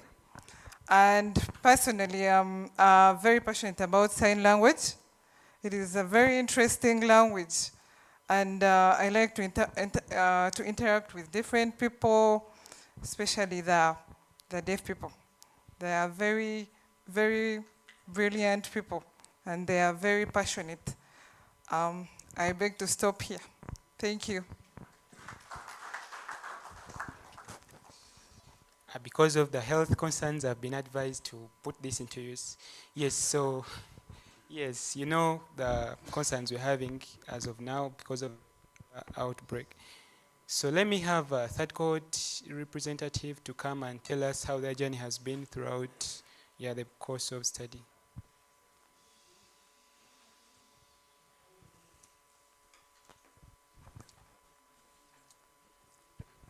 Thank you very much. All protocol observed. Good evening. Yes, I'm by the names of Charlotte Tumuhaire, currently assisting in the pharmacy department. I teach pharmaceutical chemistry. And I was very obliged, unlike the others, I brought myself to class. I wasn't actually admitted. Yes, my colleagues had received the emails, and then I see that number that's always on the poster, so I inbox. I didn't know she's our mother, that is Madame Stella. So I inboxed her, I'm like, hello, I've seen the poster, I didn't apply, but I'm coming. I think she was challenged by the boldness, so she tells me, can you wait and we see the turn up of the students? So I told her I'm waiting, but I actually went to class. So when I went to class, I was very amazed by the way people can communicate without actually speaking, like opening their mouths to speak out loud. So I decided to stay, and long story short, I kept on enjoying the classes because, I mean, it was 2 hours every 3 days a week. And I thought, okay, if I add this skill, I had never seen it anywhere actually. Like in our church environment, we don't have deaf people coming around our church. And in our classes also, I didn't have any deaf student, so I didn't know how this would be put to use, but I was doing it anyway. So when it came to finger spelling, it's my favorite. I love finger spelling, friends. So I would always do it and feel good about myself. So lo and behold, I remember my very first opportunity was at All Saints. I was invited to interpret, and I asked myself, I'm a Seventh-day Adventist. How am I going to interpret in a church where I have never heard the songs and all that? But by the grace of God, I kept turning up every Sunday for about 4 Sundays, and then I got a bit busy. But from there, I did not sit. Our dear graduates, this opportunity is very golden, because from there I was called upon. I was connected by our teacher, that is Teacher Sunday Brian, and Uganda Vocational Training Assessment Board calls me to go and help some of the students with disability. And I remember it was quite a tasking experience.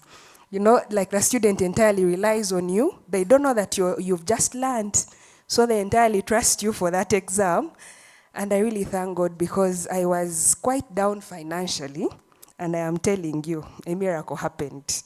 So I thank God for that. Then lastly, also about sign language, I think it's been a wonderful experience whereby now even other people whom I don't know can contact me to help them in different places.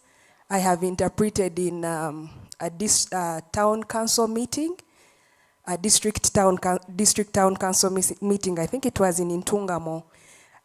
Teacher Brian tells me there are 3-4 deaf people, come and interpret. And when I reach there, it is a whole 2 columns of deaf people entirely relying on you. It was a very interesting experience. I remember he gave me a call and told me, when you get tired, please step out. But I would go out wondering, people are missing out because I've stepped out, a whole 2 columns. But I thank God for this opportunity, and I pray that God blesses the Dean of Students Office. God blesses our DVCAA, thank you for coming, as well as our mother, that is Madame Stella, and every other person that has made this a success. May the good Lord bless you. Oh, thank you very much. I think let's give her some flowers. She loves finger spelling. And I think I should thank the Dean of Students once again for bringing this program to must, because we are having good products. We're having people interpret on TV, interpret in churches, interpret at district council meetings, and they're really grateful to see us creating that impact out there. So allow me to have the last representative, who is going to be from the 4th cohort, to come and share with us how their experience has been from the time of application, how they felt after being admitted out of the 500 applicants, and how the journey has generally been. So anyone from the 4th cohort to come and share with us?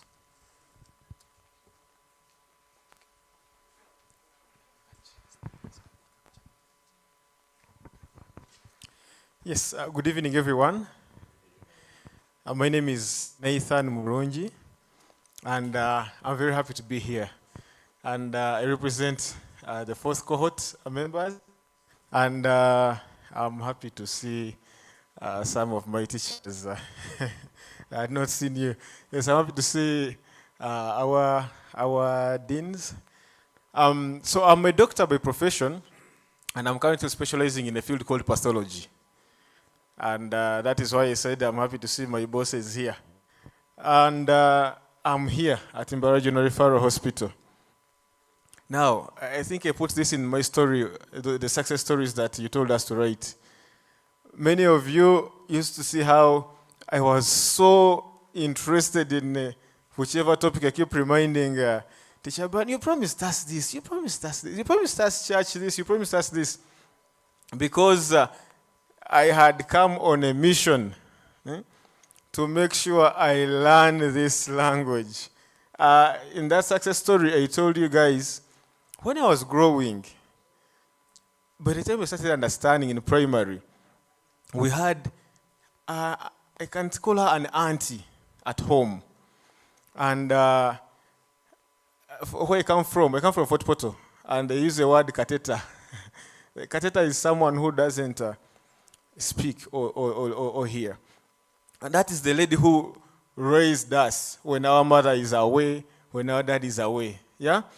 But like the majority of the deaf people in Uganda, she had never gone to school. So I assume she started forging as she was growing up. Well, she became deaf when she was old. So she first knew something. So I think she got probably some middle ear infections or whatever. And then she stopped hearing. So when we were growing up, we used to see her do this. This is how we used to greet like this. I remember a few things, and then this was our tomorrow. I put some of those things in the success story. And then we had a football pitch in the village. You know those villages with a football pitch? Imagine a scenario where young boys have come to play football, and then the whole community is there, and then they see a lady coming. They're like, Kateta is there, she's coming. They start saying, Kateta's son, the lady is coming. Because they wanted to see the interaction, they all gather. Then they see her doing this. Of course, I don't remember exactly what we used to do, because they were not standard signs. But we used to communicate. But at least some things are the same. When she does this, it's a man, yeah? It's a man, it's a woman. And they used to enjoy seeing us interacting, yeah? But they were all local signs, of course. So when I finished primary school, I lost touch, because now my primary school was a day school. So now at secondary school, I moved to boarding. And now, now boarding school, you spend almost three months in a term. And I think it also coincided with the time when she was leaving, because now she had plans of starting her own business somewhere in the village where she came from. So when we came back for holidays, she wasn't there.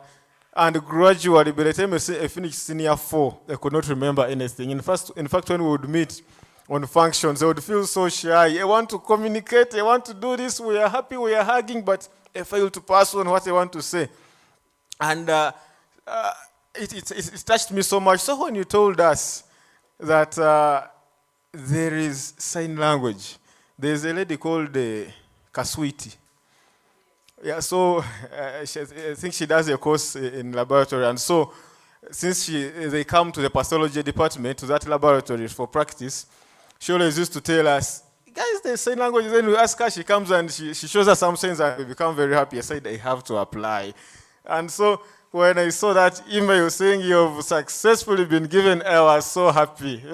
I was very happy. That's why when I came all the time, I used to keep asking, because I would imagine conversations I'm having. So that's why I disturbed you so much with words which actually are not important in sign language. Things like conjunctions, is, what, those things. Because I would imagine conversation I'm having, and I'm trying to construct a sentence. How do I put this? How do I put this? But I think that helped me so much. And our teachers were not tiring.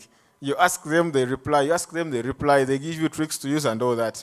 I'm very happy that I am able to communicate. My major aim was really to communicate. And I've always told people the time when I felt this happiness in my heart was that story I shared when I was traveling from Mbarara to Kampala.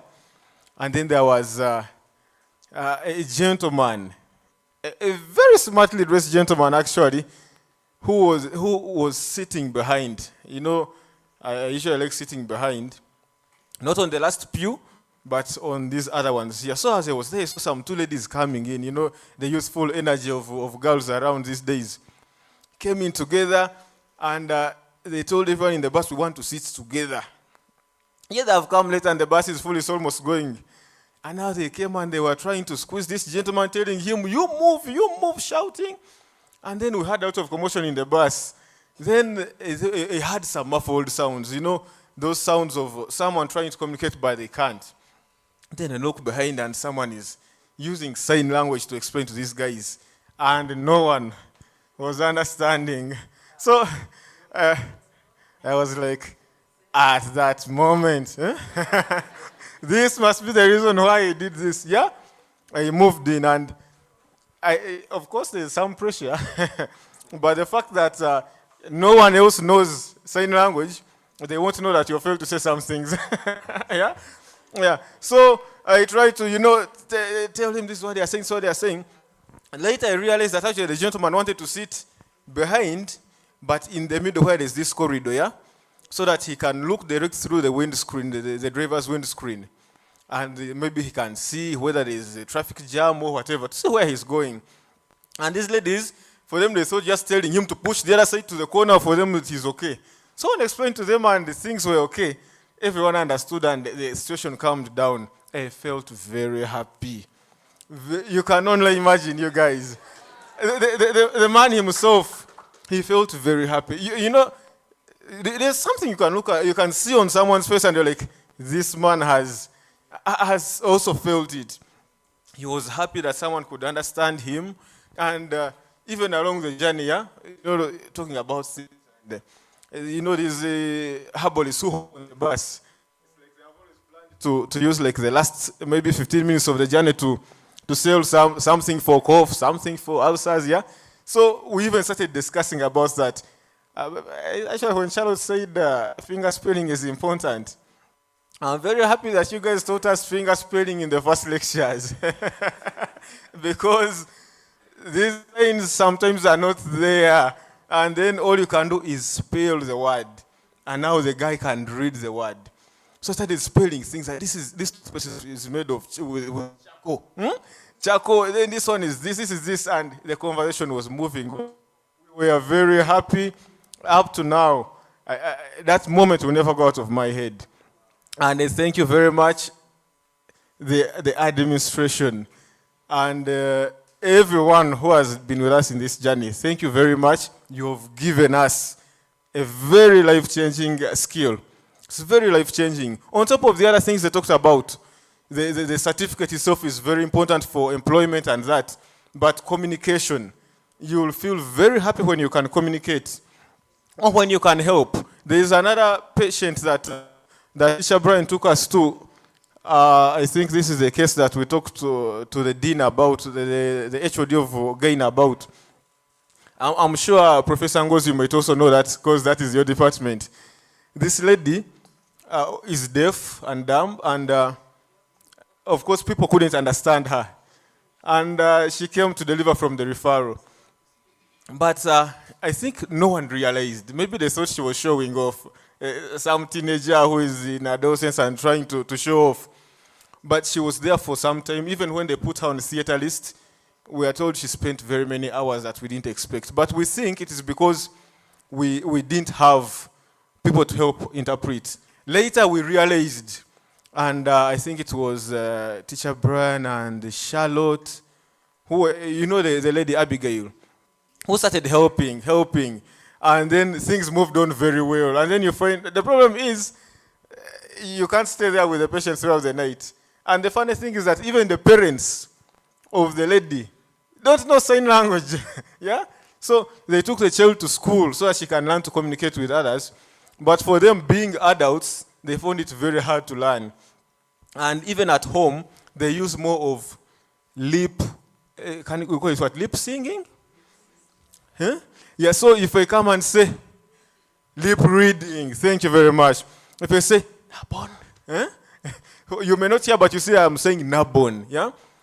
And so that is how they communicate.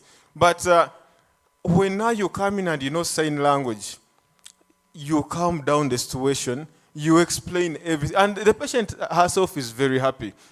This is something that I don't know how, if I was a very rich person, I would have bought all of you Rolls Royce. Huh? Thank you very much for changing our lives. Thank you very much.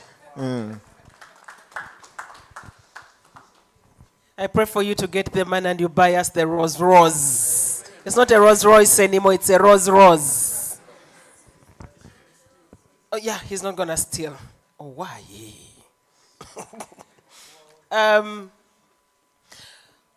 The Deputy Vice Chancellor, our chief guest, Mr. Bogele Richard, Madam Stella, and the Dean of Students. I would like to have a recap for you just to give you highlights before we go into your remarks. This is the 4th cohort of the sign language interpretation and speech. We managed to have remarks from the different leaders who shared different experiences of what they've gone through. Notably, the ministers have spoken and the leaders, but allow me to also mention that they have shared experiences, especially persons who were not born impaired. And, oh, the name is gone. Yes, Felix, yes. Felix, please stand up for recognition. Felix is one of the leaders. He was not born impaired, but then he got a secondary impairment. He shared his experience, and it was really touching. He got it as early as 4 years, yes. And then Julius over there also got a hearing impairment as young as P3, but his family was supportive. Stella also shared her experience. That she was normal, even how children started working.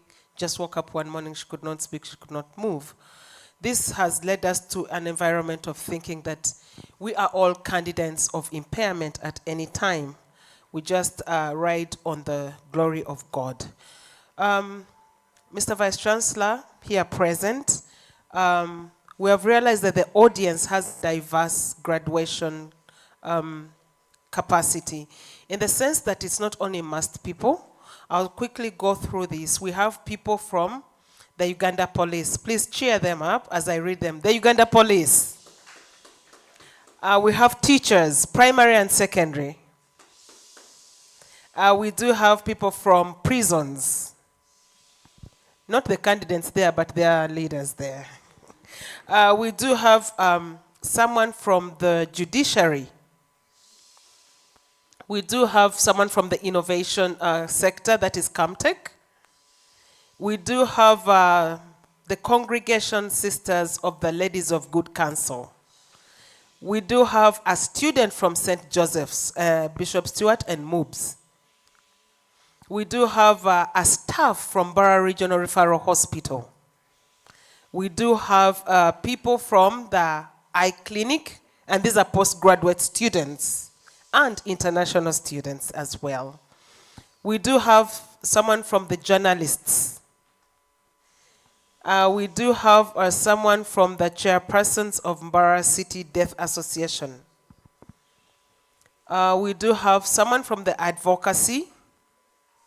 And we have a senior 6 vacationist. Why is that one more given flowers? I had that one.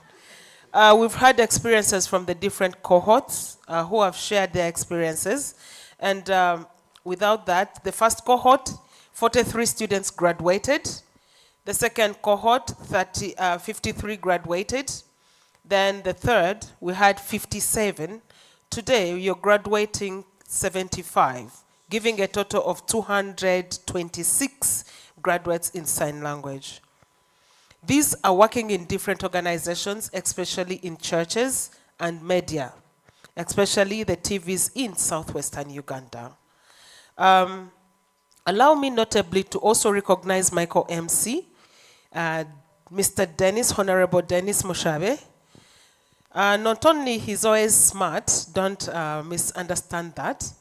Dennis won us a gold medal in karate in the students' IUCC, yes, that is,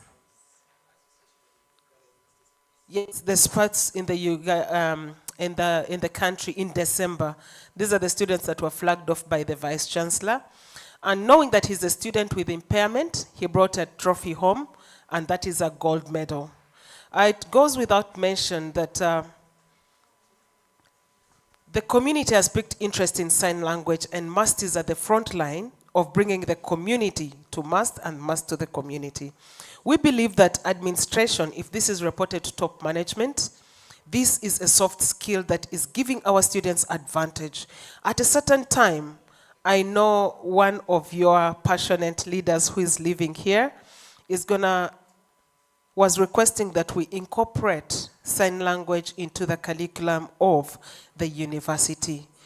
Trevor, thank you for the passion, and we believe you will leave a landmark behind. In our records, it will go down that you supported this. If it ever takes stage, you'll always be brought back to take the stage and shine. That is over to you. Allow me at this moment to invite the Dean of Students, according to protocol, to invite you and address us before the ceremony.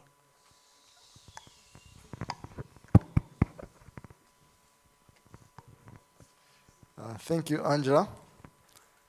Members, we are honored this evening, as indicated to you, to host our chief guest and the professor, our DVC, AA, Professor Joseph Ngonzi. We are extremely humbled and exceedingly honored to be with you to graduate these students who have undergone through basic training in sign language. We started in February, that was 17th February, and the sessions formally ended on 5th May this year. Professor, we sent an invite to all students and the community around MUST, as earlier communicated to you. We received close to 500 applicants. But because of the space and other logistics challenges, we were able to admit 100 eligible applicants. Out of those, due to different circumstances, maybe conflicting programs and others, today we are able to graduate 73 graduates. We continue to congratulate these 73 graduates. And as communicated to you, since the first cohort, this being the fourth one, we accumulatively have 226 graduates of basic language training in sign language. We hope this will continue, and it will also enhance your program, Professor, as someone in charge of academic affairs at this great institution, for the basic skills, soft skills for our graduates, for our students at master. On that note, allow me invite you, Professor, to take on and greet this audience and possibly award them for the great work done. Members, please join me to welcome Professor to speak to us. Thank you.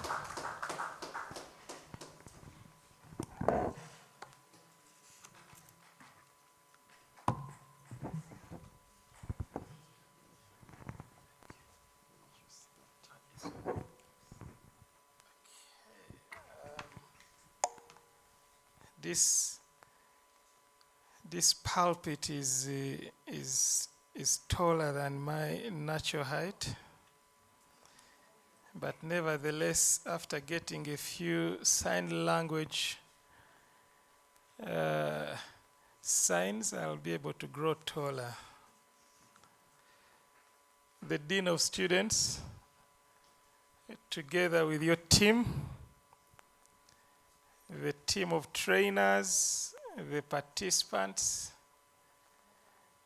I want to congratulate you for reaching such a great milestone.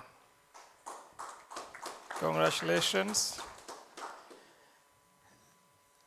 I'm here representing my boss, the Vice Chancellor of Mbarara University. And as I sat down there, I was trying to craft within my head and heart how this special skill can be taught to every student who comes to MUST. Many of the students at MUST go through cross-cutting courses like political economy and many other things. And for me, this sign language component is a great one that we need to push through the curricula, especially at such a time when we are revising our curricula. So, Bwana Dean of Students, I implore you to fight for this inclusion. You'll have my support, and I want this brought to the attention of top management, where you and me sit. I have already seen and heard that some people have extra income just because of the extra skill they've been able to add on. How many of us do not need an extra income? Is there anyone? Okay. There are many people who need a lot of support when it comes to sign language.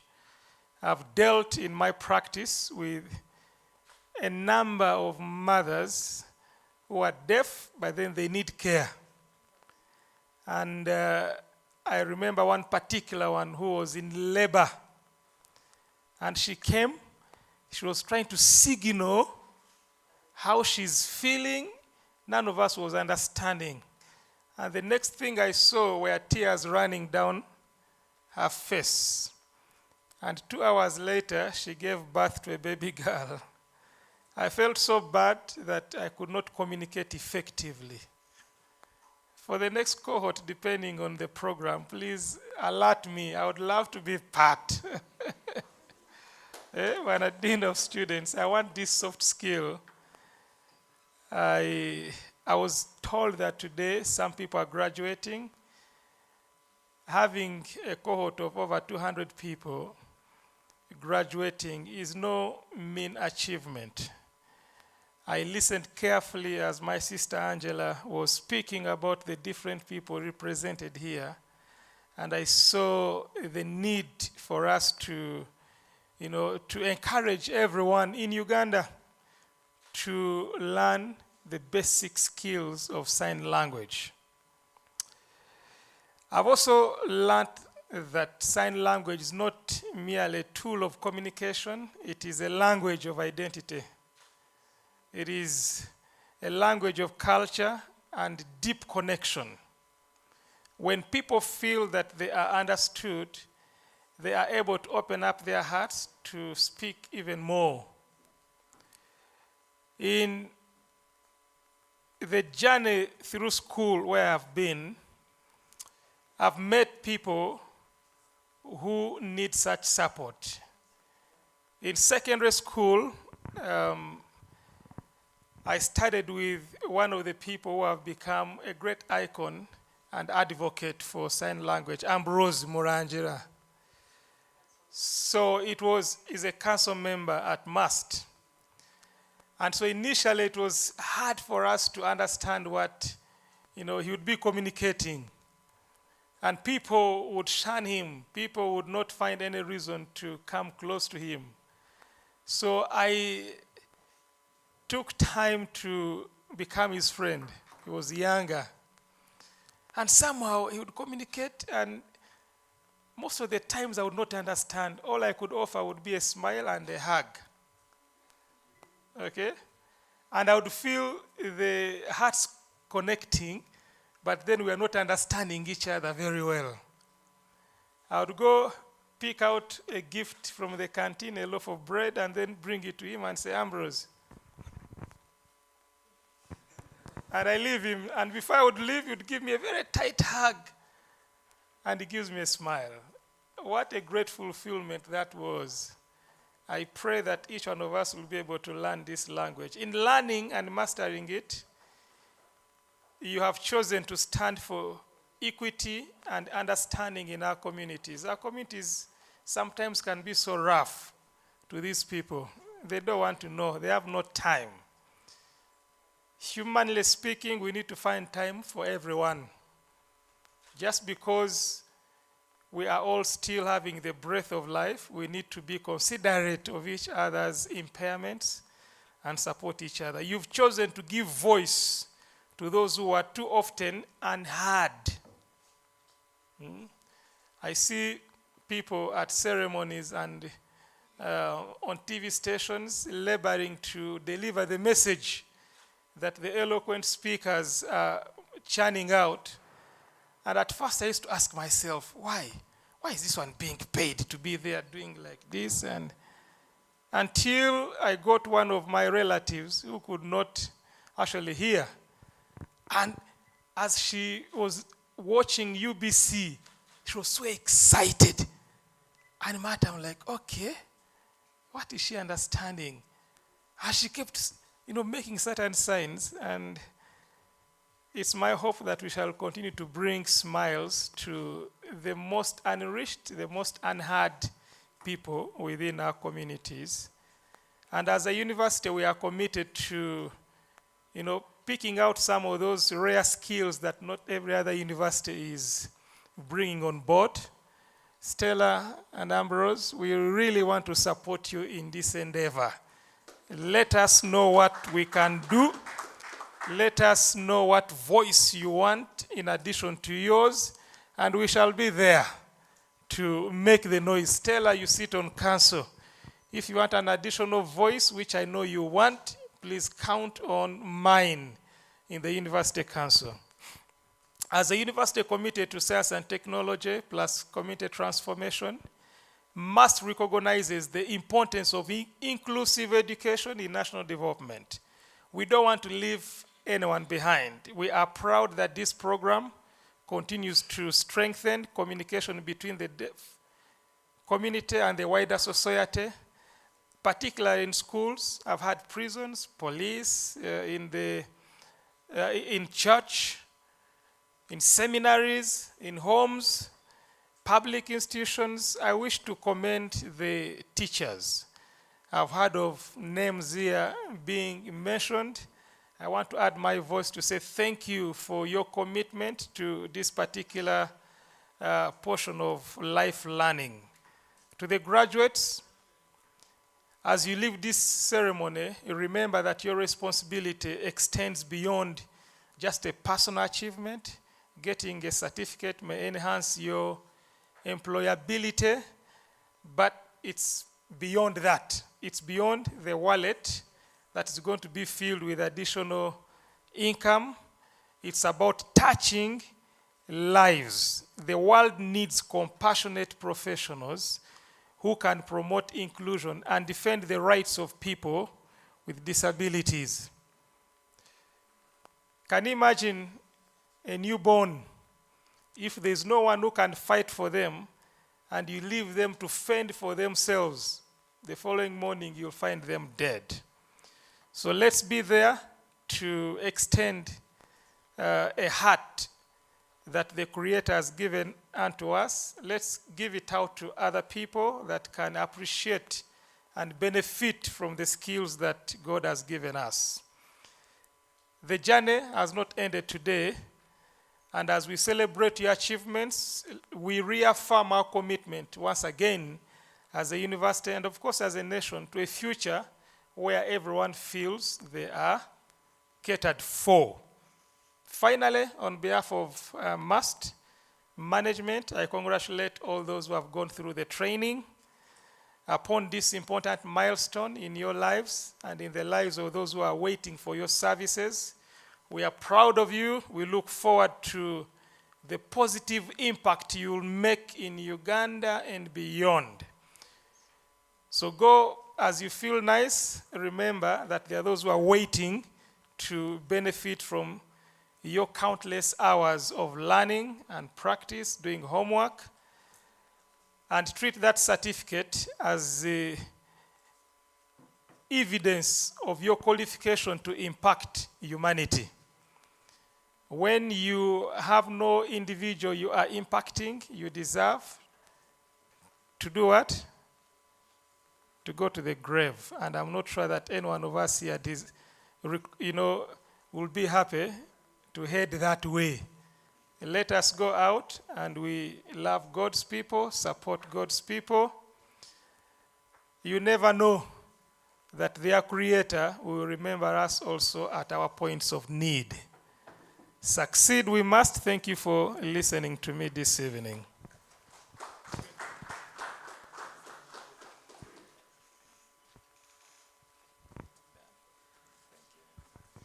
Thank you so much, our DVC, also representing the Vice Chancellor.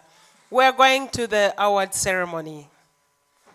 And I don't want my screen to go off. I'm seeing battery low. What has happened? Because I need that there.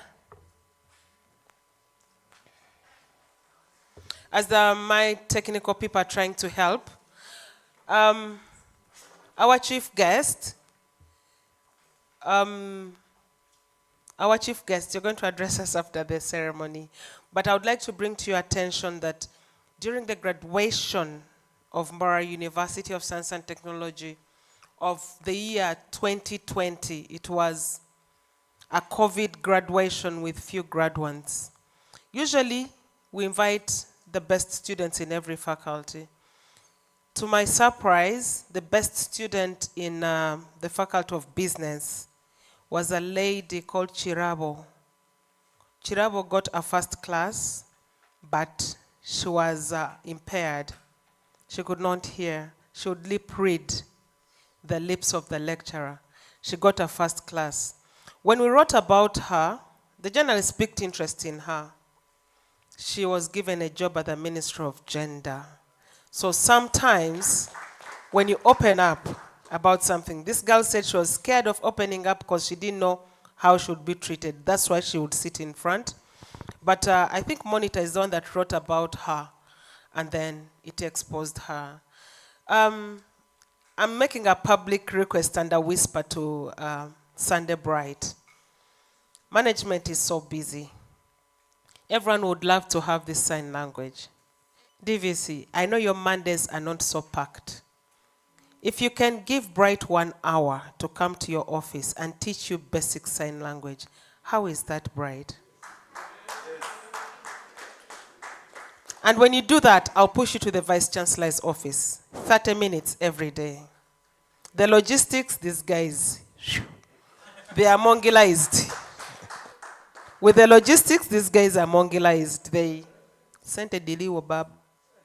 So I believe we shall do that. So we're going for the award ceremony. I'll invite our chief guest, the DVC, Madam Stella, and the Dean. You'll help me stand here. So when they read the name, because of the outgoing pandemic, you're just going to bow to these people and then have a photo shoot. Madam Stella, we are going to work together. The next cohort, it's going to be a little bit fancy. So tell your friends to apply. The next graduation is a little bit fancy. It will be having something unique that will entice others to come. That is between me and Stella. We have agreed upon it. So I invite the helper of my to come forward here. We are going to read the names. Dennis, where are you? I'll request you to stand at the extreme. Remove this podium. I don't need it there. And yes, thank you. So you'll stand there and have at the end, yeah.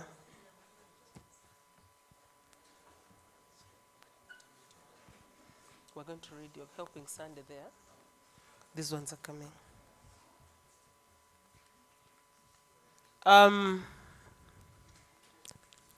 Mr. Vice Chancellor, at this rate, allow me also to welcome and recognize Madame Doreen from Metropolitan University. Doreen, where are you? Oh, please come forward, please. We recognize everyone while you are away. Thank you for coming. So come up to here. Thank you. You're going to stand.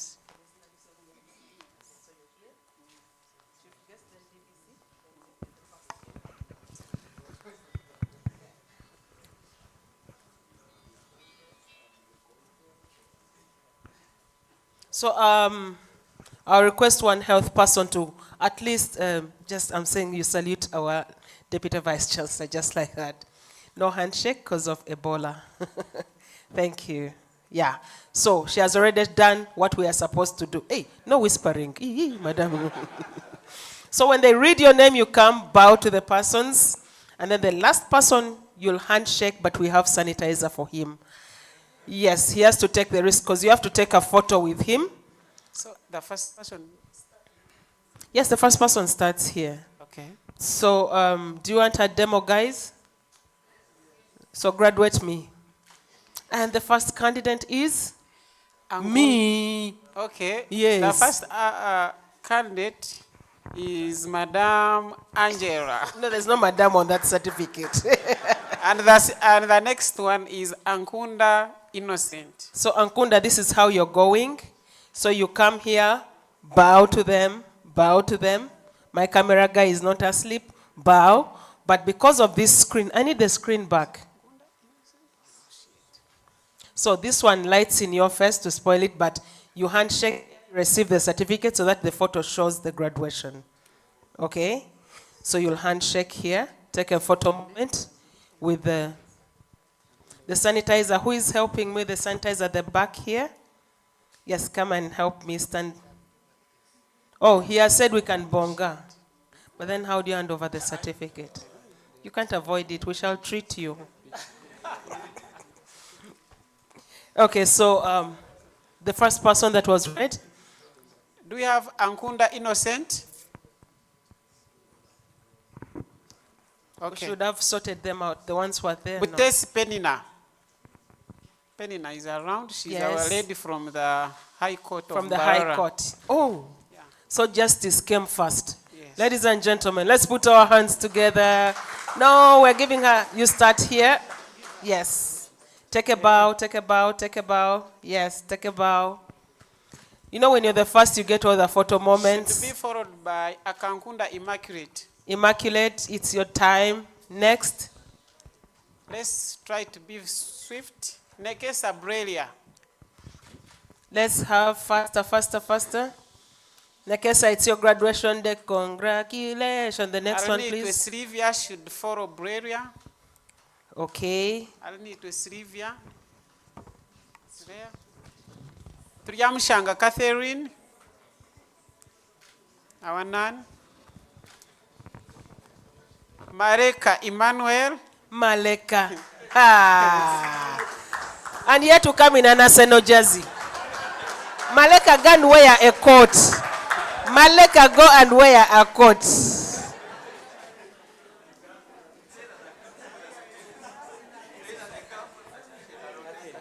Maleka.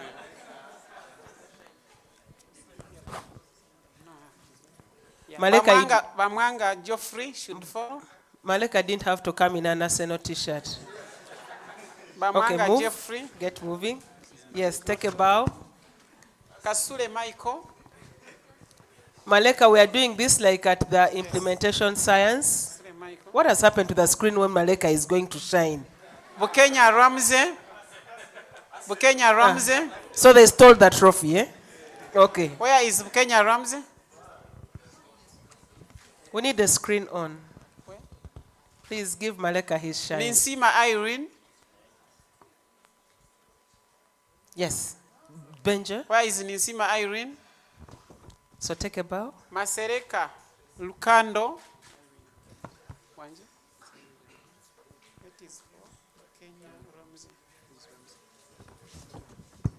Next cohort, you're doing a red carpet walk. Buri Gashom. I'm changing that. I'm changing the cohort graduation. It can't be like this. No. It will even have music. Buri Gashom. Naijuka Hillary. That's Hillary. Gashom is not here. Kanyesi Jedarius. I think take 3. Read 3 at a go.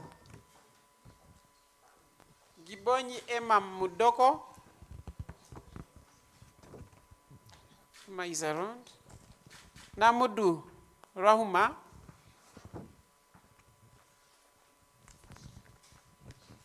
Mr. Vice Chancellor, Kukunda this is the police Kweshira. guy. Yes. Afande, that one is also an Afande. Take your time. Hajat, come back. You need to get your photo moment.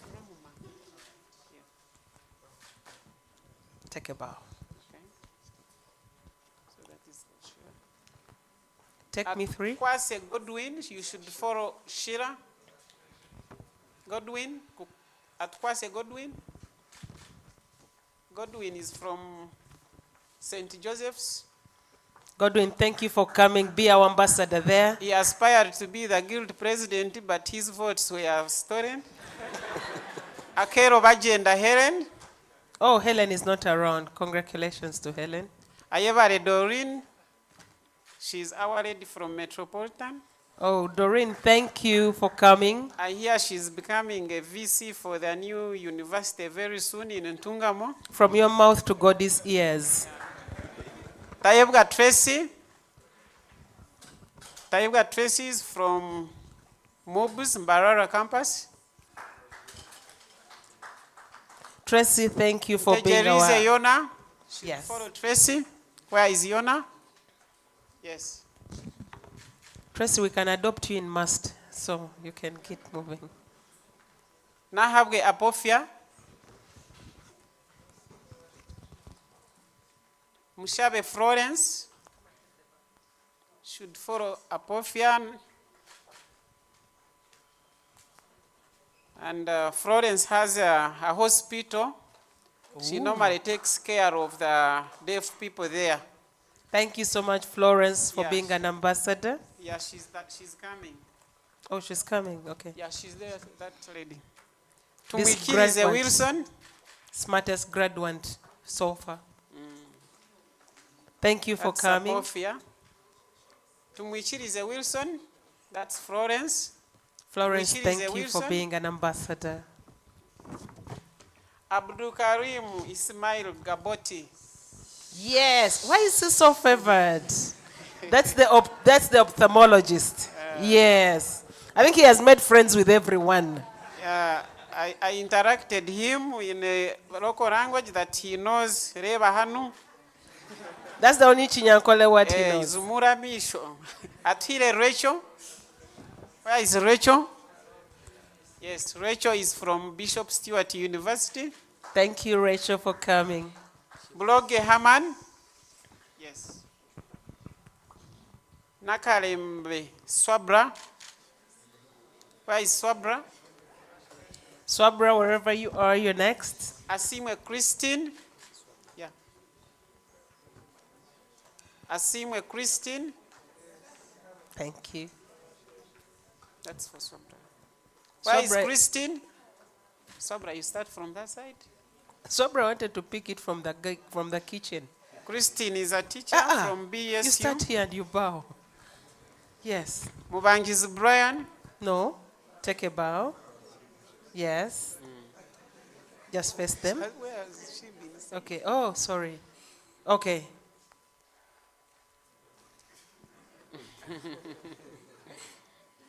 Mubangi's Brian. Mugenyi Kevin.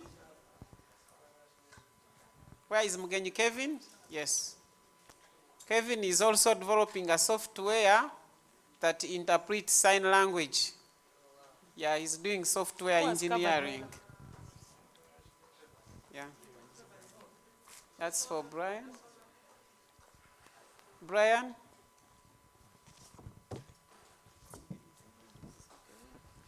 Mbusa Joshua. The one in Mbusa Joshua. Where is Mbusa? Mbusa is also highly favored. And he has been one of the most well-behaved students in class.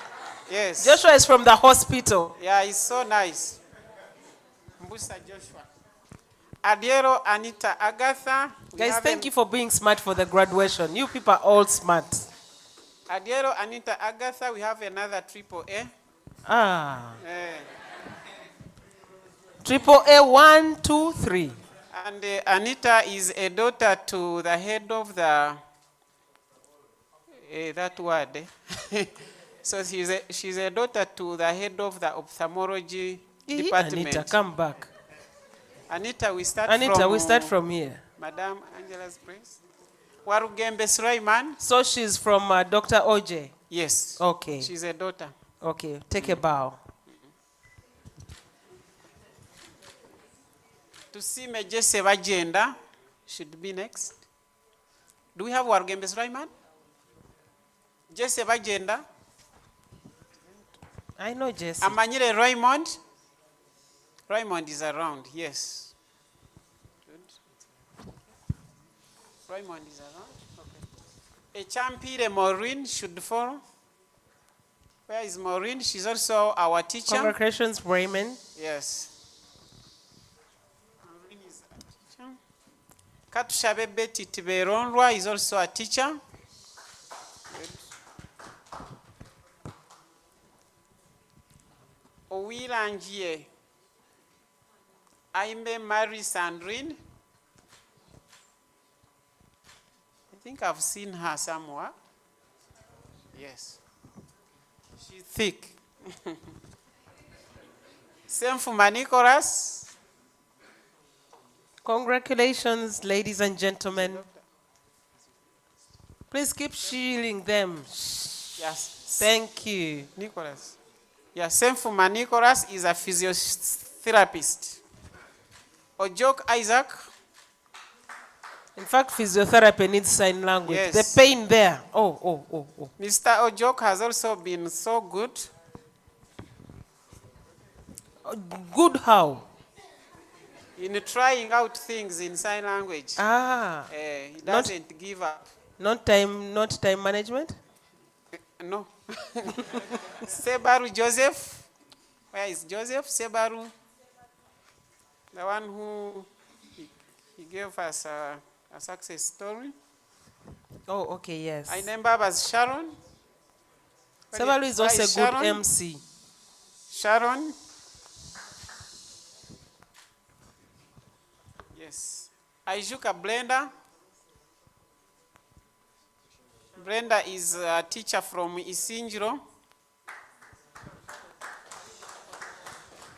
And then we have Murunji Nathan.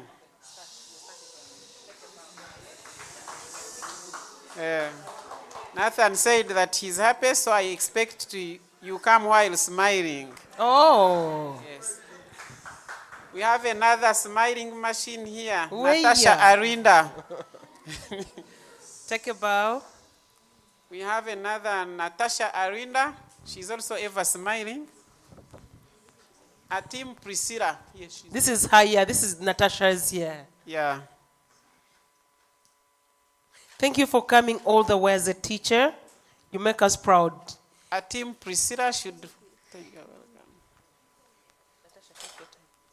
A team Priscilla.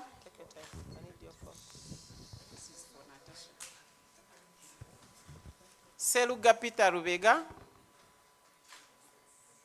Do we have Mr. Rubega here? Wait. Ineviona Praise. Praise is also not here. She's a 5th year medical student. Opio Isaac. Where is Opio? I saw him somewhere. Yes. Opio Isaac. Akiru Sarah. Where is Sarah? Opio, congratulations. This graduation has come before your real graduation. Abdurrahman Abdukarim Ahmed. I see why people are cheering them. Ishimwe Luvuga Daine. That's our ambassador in Kigali. Abeino Mugisha Muhabuzi. I saw him somewhere.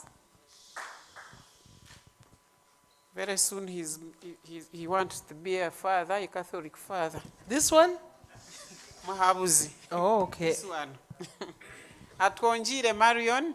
I've seen Marion. Yes. Flowers for Marion members. She interprets in St. Luke Chapel of Mast. Okay, thank you so much. Immaculate. Ayabazibwe Immaculate is also a teacher from... Teacher, you're running very fast. Who is this one? Hey, can you put back the screen for her? Hey.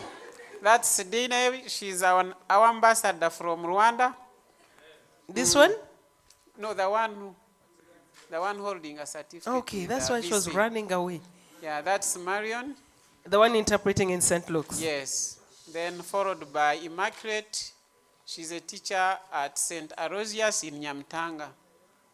And she's also my OG. Oh, that's same class, by the way. You're skipping some people, teacher. Azuna Francis. Thank you. Francis is around.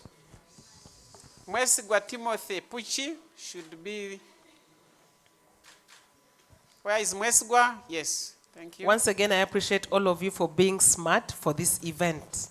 There's no one I'm bouncing. I'm here to just bounce those who are not smart. Tumusime Gerard. Where is Gerard? Yes. Saja Midraj. Members, put your hands together for Saja.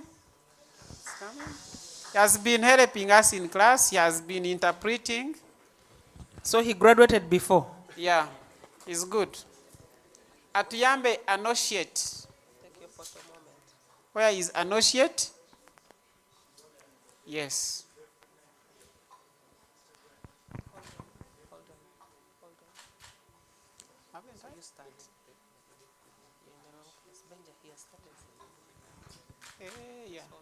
Yeah, Anoshiet is actually helping a deaf pregnant lady in Mbarara referral right now.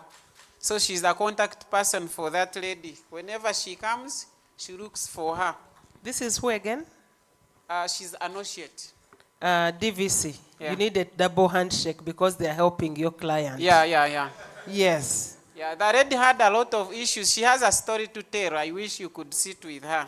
Nabongo Lucas. She's going to summarize before the chief guest speaks to us. Is around. Kankiro Joshua. Where is Joshua? Nakiemba Sarah Veronica. Yeah, Vero has also been good. Oh, she's Vero, very active. Vero. Oh, congratulations, Vero. In the church, even in our class, she was our accountant, treasurer.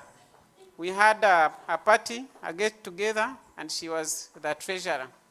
Vero, closer, I don't want to miss a photo. Mbambu Lilian, our senior 6 vacist. Actually, there are two. We have Mbambu Lilian and Anita Adiero. They are 2 senior 6 vacists. And who? Mbambu Lilian and Vanessa. Oh, and Vanessa has also been good. That's Mbambu Lilian. And Nyeru Paul, our doctor, where are you? I've seen him. He has been putting on a necktie from the time we started the course up to date. Put your hands together for Mr. Please. Anyero. Mr. Anyero, thanks for always being Tukamusha smart. our Immaculate, that's our teacher. She has been also very active in class. Guys, give her flowers. She has taken them wholeheartedly. Then we have Amuthire Vanessa. Yes, Vanessa has also been so good. She's also a Form 6 vacist. Wow, congratulations and thanks for being focused. And the good thing that they have also applied to MUST, I wish MUST takes you up. Say what, Mark? The DVCs are around. Another man who puts, there's another man who has And his also been academic putting on affairs. an necktie from Monday to Sunday. I hear that even at home he's always in a necktie. You can bring yourself. Who is that one? Members, who is that? Yeah, Opendi Opendi, that even when you're showering. Opendi, that even when you're showering, you're in a tie. DVC is a sign language added advantage in admission. Then we have Bernard Owori. Bernard Owori. But Bernard graduates every year. I don't know why is this certificate. Is it another one? It's appreciation, I think. Okay. Then we have a certificate for Mr. Ambrose Kario Mugisha. Now That's that is our dean. That's our dean. Our So it general. General. The general is born for other generals. We have Madame Dusabe Biarugaba Stella. I request that the chief guest hands it over there. I request that you shift it to her. Yeah. Thank you. No, you just bring it to her. I beg you. Yes. We have a certificate for Madame Maureen Kahima. In absentia. Okay. We have a certificate for Mr. Bugembe Richard. Why is Richard among the facilitators? He is. Oh, I'm proud of him. Then we have a certificate for Mr. Julius Mutagubia. Oh, these are all facilitators. Yes, these are facilitators. Yes, you guys, shish their hands so much. We have a certificate Yes. for Mr. Tukundane Ivan. We have a certificate for Engineer Anki. She's not here. We have a certificate for Akampwe Rashira. Sheila, take your time. First wait even. We have a certificate for... Sheila deserves more flowers. First hold on. Let's give her all her flowers. And she's putting on the right color. Yeah. We have a certificate for... And the dress is not Charlotte. $7,000. We have a certificate for Tumuhirgo Charlotte. Yes. We have a certificate for Madame Martha Choshaba Tuinamasko. Child is corrupting me. But you're doing a good job. I'm proud of you. We have a Let's give her more flowers for me, please. We have a certificate for She's a Tumukunde jolly good Nabon. fellow. She's a jolly good fellow. We have a certificate for Mr. Tumukunde Nabon. And lastly, we have a certificate for Mr. Sandy Bryan. Put your hands together.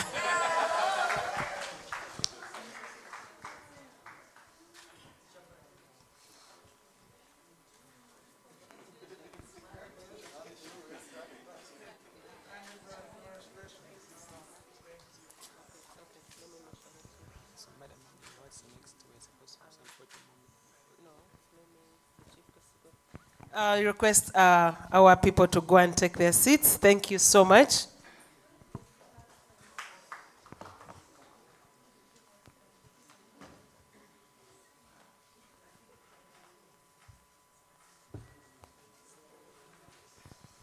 I request the lady with the story from the maternal to come and tell us that interesting story.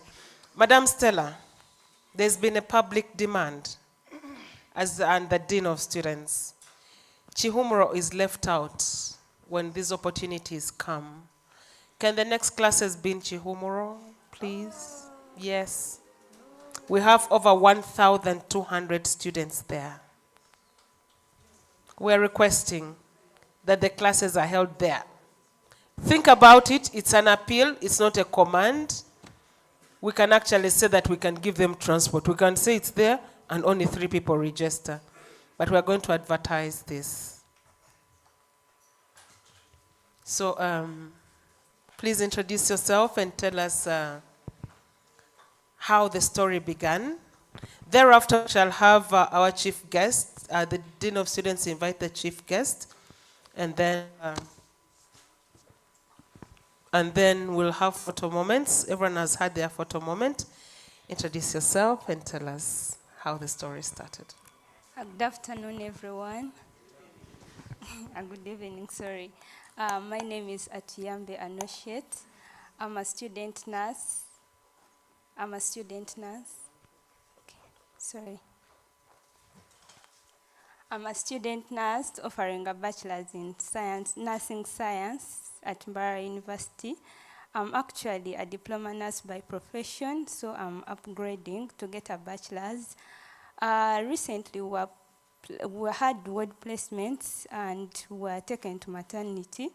So I happened to, we had, mothers go for, what is it called? They go for maternal, antenatal, yes, they go for antenatal care. So this mother came in and she happens to be a first-time mother. She is deaf. So one of our colleagues who was trying to clerk her knew I was a student for sign language, so she called me to come and help this lady out. Trust me, that was a very, very, very turning point for me. I was so happy because I was able to help her. I took her through all the stages. Remember, she is a first-time mother. So it is really something so big. She has never had a child. This was her first time. So I saw like there was still a big gap for her to get through all these stages. And I tried to help her as much as I could. I advised her on the diet she should be taking. I advised her on everything literally that I could tell, like I could remember. And another thing, she was really so happy. I'm still a learner, I'm still a student. I can't say I am perfect. So we were trying to communicate, though it was a bit hard.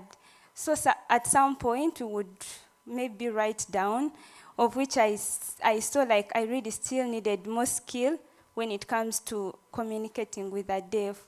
But I am grateful and I'm glad that I was given an opportunity to join sign language class, and thank you so much for listening. Thank you so much for that story. Yes, we are approaching the end of the event, so we are remaining with only 3 items, which include communication from the chief guest, and then we'll go for the photo moments, and finally we have our... Yes, so allow me to invite the Dean of Students to come and officially invite the chief guest to address us. Thank you.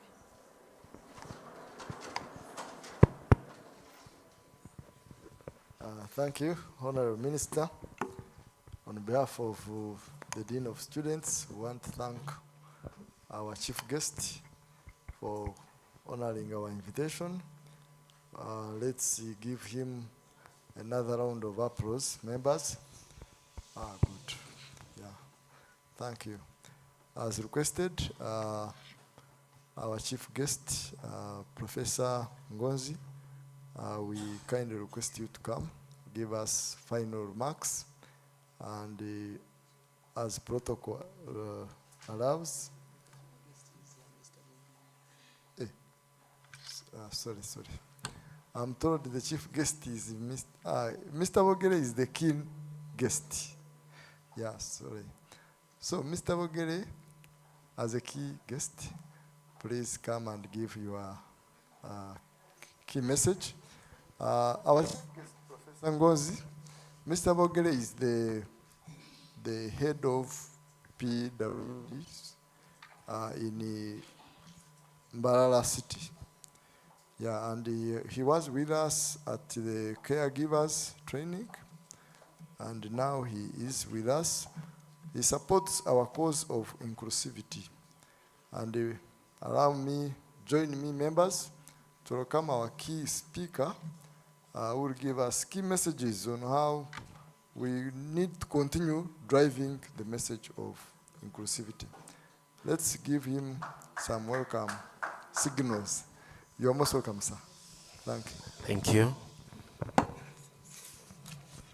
Thank you so much, our dear Dean. The protocol observed. Good evening. My name is Bogere Richard, and I'm so glad and privileged to be here as one of the invited guests. I'm a chairperson, Disability Council, Mbarara District Local Government, but before that, I just want to give you a simple testimony such that you can understand and know what impairment means and what you can always do as people who have got the soft skills in disability-related skill. I was born with a visual impairment, and during my studies I struggled a lot, to the extent I had my friends, 3 of them, who had difficulties in hearing. We call it hearing impairment, like as my colleague had requested. So I studied from my primary. I think from primary I studied from 10 schools. Reason, they could keep chasing me from one school to another because they could, for the teachers by then, they knew that for us we could not manage the deaf students and those with visual impairment. So I studied from primary, I studied in 10 schools, but due to the persistence of my parents, I managed to finish primary 7. So when I finished primary 7, I got the first grade and they were like, hey, this son of so-and-so has also got the first grade. Someone who we thought that he could not manage. So from then, I got a secondary school by God's grace. I could not look on the blackboard, so I want you to understand this. For you who have got the skills, the soft skills of interpreting for your colleagues, someone with visual impairment is different from those with hearing impairment.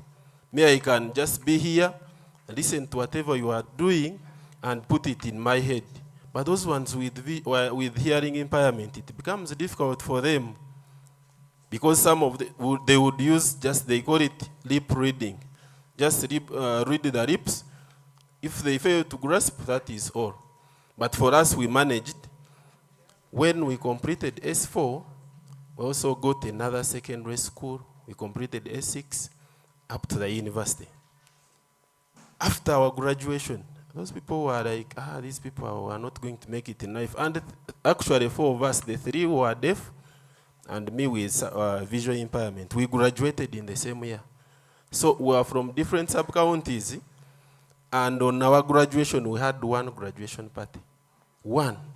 So why did we do that? We wanted to show the community that even those, there is a saying in Runyankore, in quotes,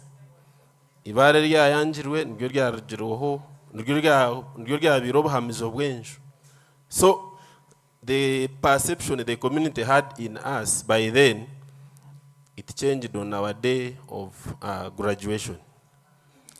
Why am I saying all this? We have been struggling with teachers, the schools from primary, secondary, whereby 1% of pupils or learners with hearing impairment,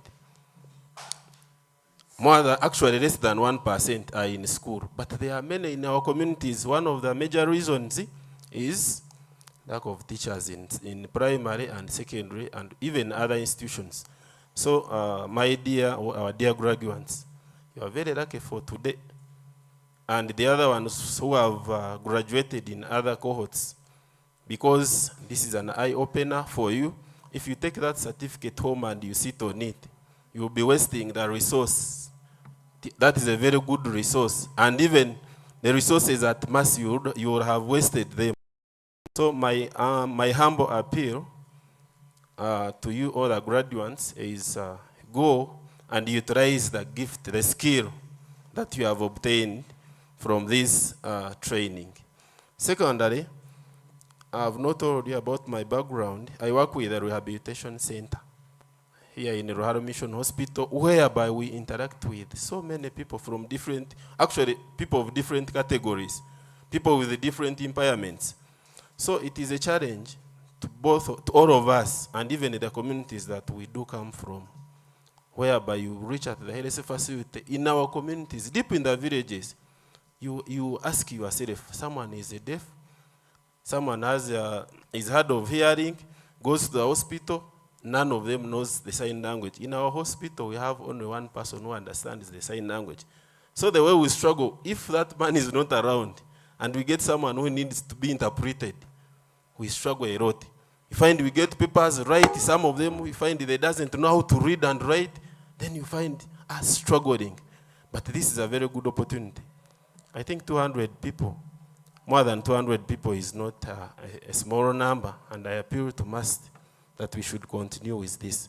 I'm seeing Chambogo coming back here in Western Uganda because we have always referred different students with different impairments to Chambogo, because in Uganda we know Chambogo as the only university which can cater for all students with different impairments. But now MAST is coming up, and I want us to clap for MAST, the management, the council, Madam Stella, thank you so much. Our dear Dean, I want us to keep the candle burning, because we have so many, at least the parents stop struggling, sending their children to Kampala. They're struggling to go to Chambogo, but if we can empower the university like the way we have started, and we find we are in position to cater for all categories of disabilities. But I want to assure you that among all the categories of disabilities, hearing impairment is very hard and difficult. Most of the learners that are chased in schools, they are the deaf students, primary, secondary. Why? They are not teachers. The teachers that are there, they doesn't have skills in sign language. So the school administration will tell you, Richard, now, there's no way we can cater for this learner. We don't have the interpreter. But you forget, we have seen our colleagues here, they also studied, and now they are helping the country, including even some of us. We've been trained by them.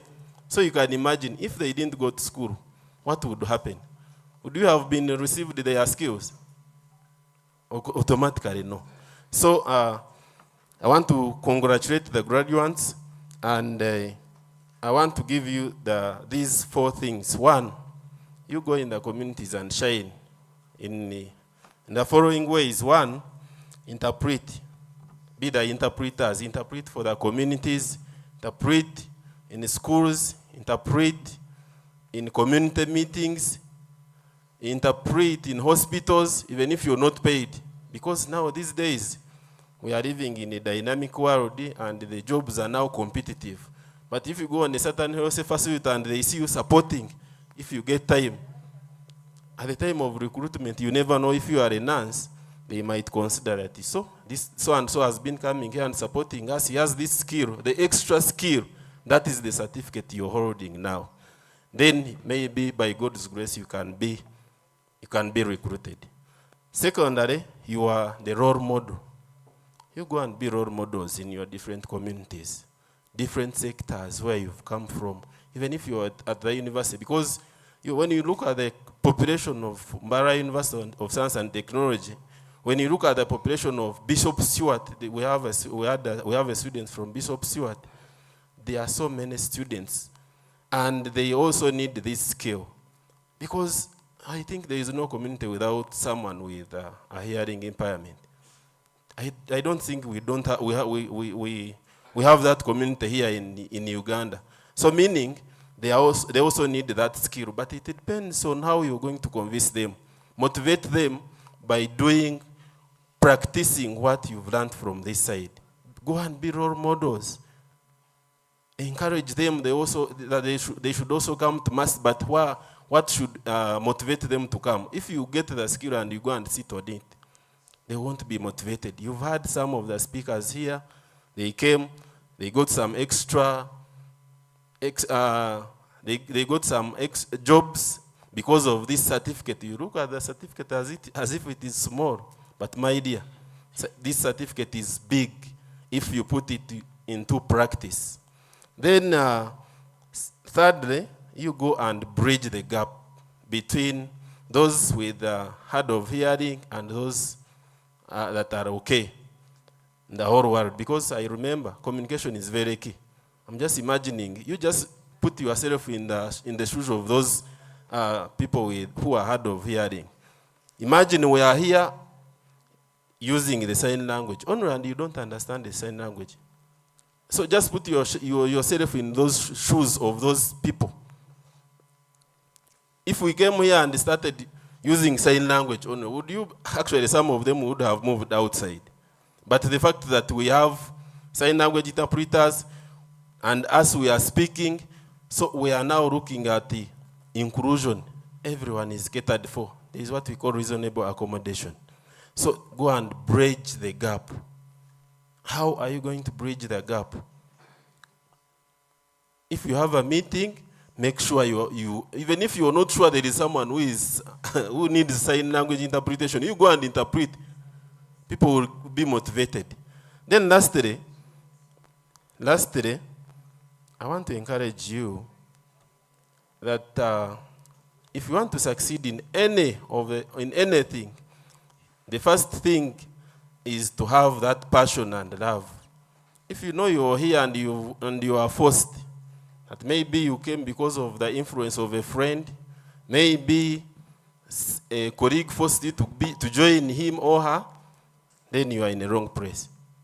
Because that means that document that you've got from here, you're not going to put it into practice. Learning is okay, but implementation of what you've learned is also another story. So I want to appeal and encourage that from here, let's go and practice, as we know that when you practice, you become perfect. And when you become perfect in whatever that you're doing, people will look for you. You'll not even look for them. Because this service you've got from this skill that you've got from this 3 months training is very, very key and very important to you and the communities that you've come from. I want to end with this quote, or the statement, which says, nothing about us without us. Meaning, no policy, no service, no classroom should be designed without the provision of persons with hearing impairment. I want to thank you and congratulations, and go and put in practice what you've learned for God and my country.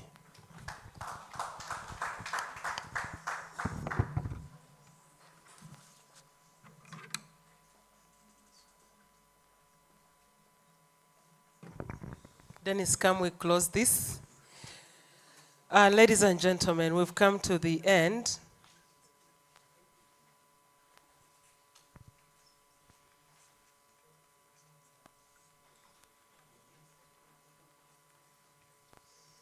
So I would invite that the chief guest, the Vice Chancellor present, Madam Stella and the Dean. Let's lead at the back and we guide the photo shoot. Dennis, let's guide the photo shoot.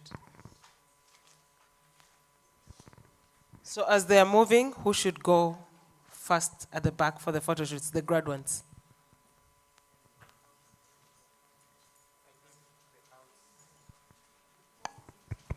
The outsiders can feel that row just behind the seats for now. Okay, ladies and gentlemen, let's welcome our guests who have graduated. Join the photo shoot as Madam Stella is moving backwards. Let's arrange ourselves there and we'll tell you what to do. Yes, photo shoot. DJ, thank you for the salient music. As we're doing this, we're going for the photo shoot. Photo shoot. The sign language graduates, then we shall have the ones of must. You were graduates, now you're graduates. So the external people, then we shall have the must and the hospital come in next. It's a photo moment session.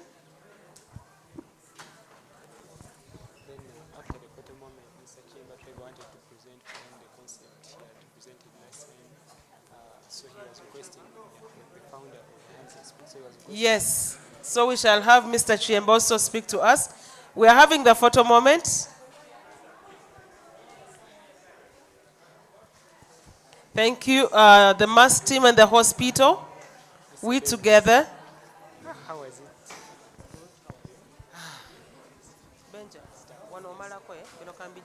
No. You get on camera. So we are going for some photo moment.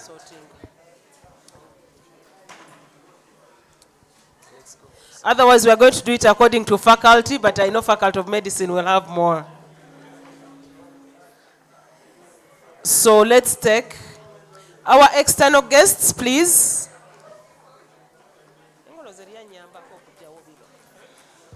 Please have a seat.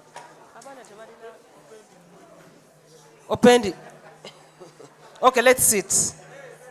Yes. No.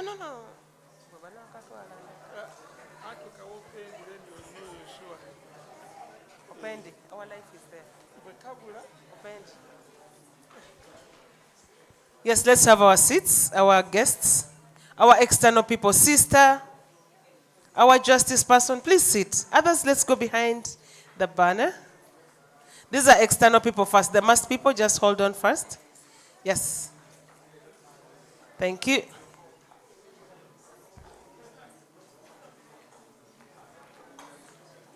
Our external people, yes. Sister can take a seat and then the others. Classmates. Benjamin, can we add another chair? Can we add another chair? Add that chair.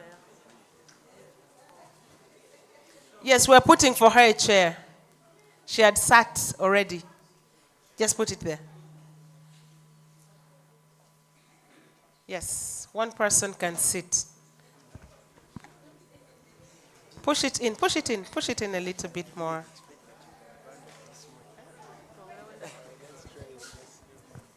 Okay, where the chair stops is where the photo stops. So all of us have to be behind. Yes. So show me the certificates. Our mentors will join another one, but they have already joined. I don't know what to do.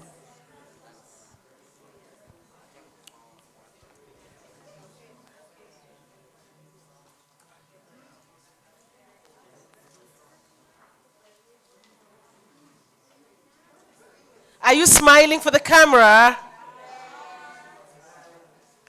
Natasha needs something, I don't know. I'm going to share these pictures. Okay, smile for my camera. Yes. Just a minute, I'm a perfectionist with photos. I just want to put the Dean's tie right. I just can't do this. Okay, thank you. Dean, don't take it personal. Okay, we are smiling. DVC, where is your graduation certificate? Next cohort. Okay, let me have the must people. who have graduated. I'm told Opendi has to sit because he's holding the tablet of the... My instructors, someone help me tell my instructors to stay behind. Tell my instructors they're taking the next photo. Then we shall have our colleagues.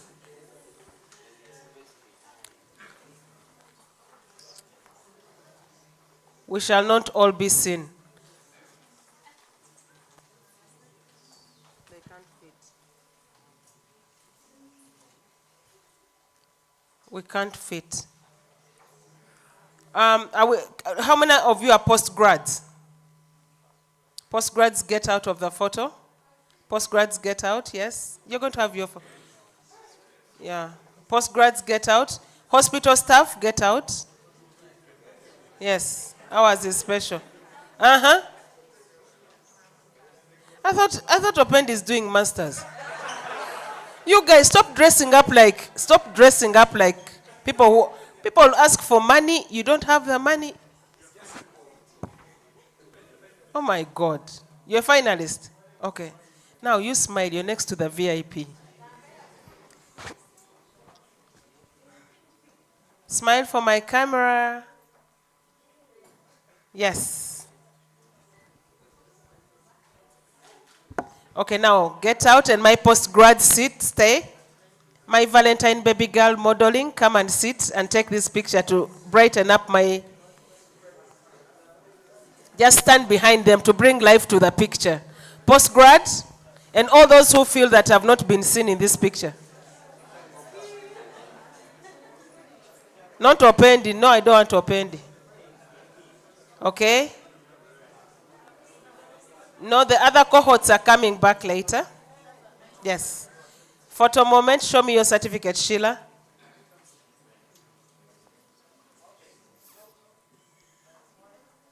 Raise the certificate, yes. Now, some people are not smiling. Okay, give me the vibe of graduation in 3. Benji, are you ready? In 3, 2, 1. Yay! Thank you for beating that Deputy Vice Chancellor's head. My mentors, the teachers and mentors. No, I'm going to invite you specially. Yours is special. Please, my mentors, leave one chair for me. Okay, we can't. The other mentors, go behind. Mentors and other cohort members, other cohorts, my leaders, all the leaders, including Dennis. Please, people, don't go. We still have a meal together. The leaders, please. I don't need certificates there. I don't need certificates in this picture. Thank you. I love the smiles. I know why my brother I know why Mr. Tebandeke took you. It's the smile for me. Okay, and one last one. You can move away. Finally, okay. Dennis, take a seat. Finalists. Mwetega. Yeah, that one is an important picture. DVC, you have to show. DVC, you have to show this to the Vice Chancellor. These are the finalists with added skills. Let's use space this side. Yes. Oh, please borrow a certificate if you don't have. Now, wait. I request the last lady of St. Luke to come here in the middle, and he goes at the end. Come here in the middle. Or rather, pull a chair. Here, at the end. Put a chair there. Okay, no, she's fitting perfectly well. No. Okay. Yes. Smile for the camera. Our dear finalists. Where is Alex? Alex, come for this photo. Finalists, smile. Imagine they are reading your name at graduation in 3, 2, 1. Yay! Okay. Alex, you've refused to come for a photo. My VIPs.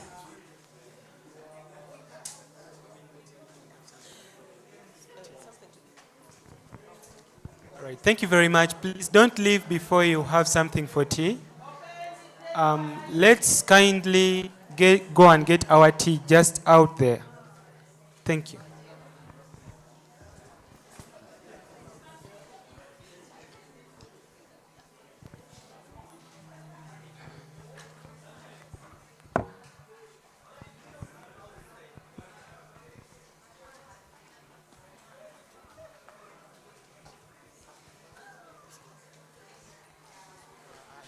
Guys, please don't go. We have a